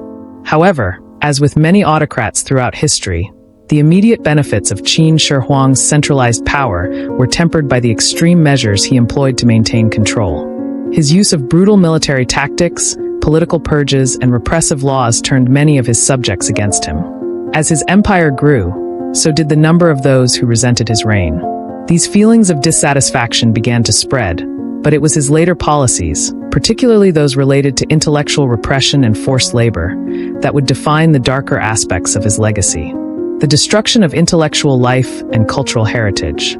Perhaps the most enduring criticism of Qin Shi Huang's rule lies in his aggressive suppression of intellectual and cultural life. In his drive to impose ideological uniformity across the empire, the emperor ordered the burning of books in 213 BC, an act that is often seen as one of the most destructive cultural policies in Chinese history. Qin Shi Huang sought to eliminate all texts that were not in line with his legalist philosophy, which emphasized law and order at the expense of moral or ethical considerations. The emperor believed that Confucianism and other schools of thought were threats to his absolute control over the state and, in his view, could inspire rebellion or subversion. The act of burning books was not limited to Confucian texts but extended to works on history, philosophy, and poetry. Any texts that were deemed irrelevant or subversive to the emperor's goals. This eradication of cultural and intellectual heritage caused an immeasurable loss to Chinese civilization. Much of the intellectual groundwork laid by previous generations, particularly the rich philosophical and historical traditions, was wiped out in the flames. The emperor's edict also led to the execution of scholars, some of whom were buried alive, marking one of the darkest episodes of his reign. This deliberate destruction of intellectual life became a symbol of Qin Shi Huang's authoritarian rule, and is often cited as one of the reasons his reign is remembered with disdain by many historians. The emperor's policies toward intellectuals were not only destructive, but also short-sighted. While they allowed him to maintain control during his lifetime, they also stifled creativity, debate, and intellectual progress. By silencing the intellectual elite, Qin Shi Huang deprived his empire of a rich source of ideas and moral discourse, creating an environment where intellectual freedom was seen as a threat rather than a resource for governance. This lack of intellectual engagement and debate became a weakness for the empire in the long run, contributing to the downfall of the Qin dynasty after his death. The human cost of forced labor and repressive projects. Qin Shi Huang's brutal approach to governance extended beyond intellectual suppression to his treatment of the general population. One of the most significant and controversial aspects of his rule was the use of forced labor to complete his grand projects. The emperor's monumental undertakings, such as the construction of the Great Wall of China, the Terracotta Army, and his elaborate tomb, required an enormous labor force. Much of this labor came from peasants who were conscripted for these projects, many of whom were subjected to inhumane conditions and worked to death. The construction of the Great Wall, intended to protect the empire from northern invaders, is a prime example of the emperor's reliance on forced labor. Workers were tasked with building fortifications across vast stretches of land, and many of them were subjected to harsh conditions, including long hours, poor nutrition, and brutal punishment for any perceived failures. The laborers who worked on the wall were often treated like expendable resources, with little regard for their well-being. The human cost of this construction was staggering, with many workers dying due to exhaustion, malnutrition, or accidents. These deaths were seen as necessary sacrifices by the emperor to ensure the success of his vision of a unified, secure empire. Similarly, the construction of Qin Shi Huang's tomb, which included the famous Terracotta Army, involved a massive workforce. The emperor's obsession with ensuring his legacy for the afterlife led him to demand the creation of an elaborate burial site, including thousands of life-size terracotta soldiers to accompany him in death. As with the Great Wall, the workers who built the tomb were subjected to forced labor, with many dying under the harsh conditions. The scale of these projects, while impressive, was built on the backs of those who had no choice but to comply with the emperor's will, further fueling resentment among the population. Long-term cultural impact and the Han dynasty's rise. Qin Shi Huang's reign, while lasting only a short period, left a profound impact on China. His policies of centralized rule, standardization, and the unification of various regions laid the foundation for the imperial system that would endure for over 2,000 years. However, his tyrannical methods also had long-lasting consequences. The intellectual repression, use of forced labor, and authoritarian governance created a culture of fear that made the empire unstable. These policies, while effective in achieving short-term unity, left the Qin dynasty vulnerable to rebellion, which ultimately led to its swift collapse after the emperor's death. Despite the fall of the Qin dynasty, many of Qin Shi Huang's achievements were adopted and refined by the subsequent Han dynasty, which would go on to rule China for several centuries. The Han emperors, while learning from Qin Shi Huang's mistakes, retained much of his system of centralized bureaucracy, infrastructure development, and military conquest. However, the Han dynasty also reintroduced Confucianism as the official state philosophy, which helped to moderate the extreme authoritarianism of the Qin and promote a more balanced approach to governance. The legacy of Qin Shi Huang, therefore, is both one of monumental achievement and severe repression. His unification of China and the establishment of a centralized empire were groundbreaking, but the methods he employed, marked by brutality, censorship, and forced labor, have left a complex legacy. Historians continue to debate his reign, acknowledging his contributions to China's unification, while also condemning the cruelty and oppression that defined his rule. Conclusion. Qin Shi Huang's legacy is one of remarkable achievements and profound contradictions. His unification of China and establishment of a centralized empire laid the foundations for the Chinese imperial system, influencing the course of Chinese history for centuries. His monumental works, such as the Great Wall and the Terracotta Army, remain symbols of his ambition and vision. Yet his reign was also marked by brutal repression, intellectual censorship, and widespread use of forced labor, leaving a trail of human suffering and resentment. While his methods provided short-term stability, they ultimately contributed to the rapid collapse of the Qin dynasty after his death. Qin Shi Huang's legacy endures as both a visionary ruler who unified China and a tyrant whose extreme measures sowed the seeds of his empire's downfall, offering valuable lessons about the limits of absolute power and the human cost of tyranny. At least he entertained you tonight, though? And if you like this video, don't forget to like and subscribe so we have more motivation to produce better quality products.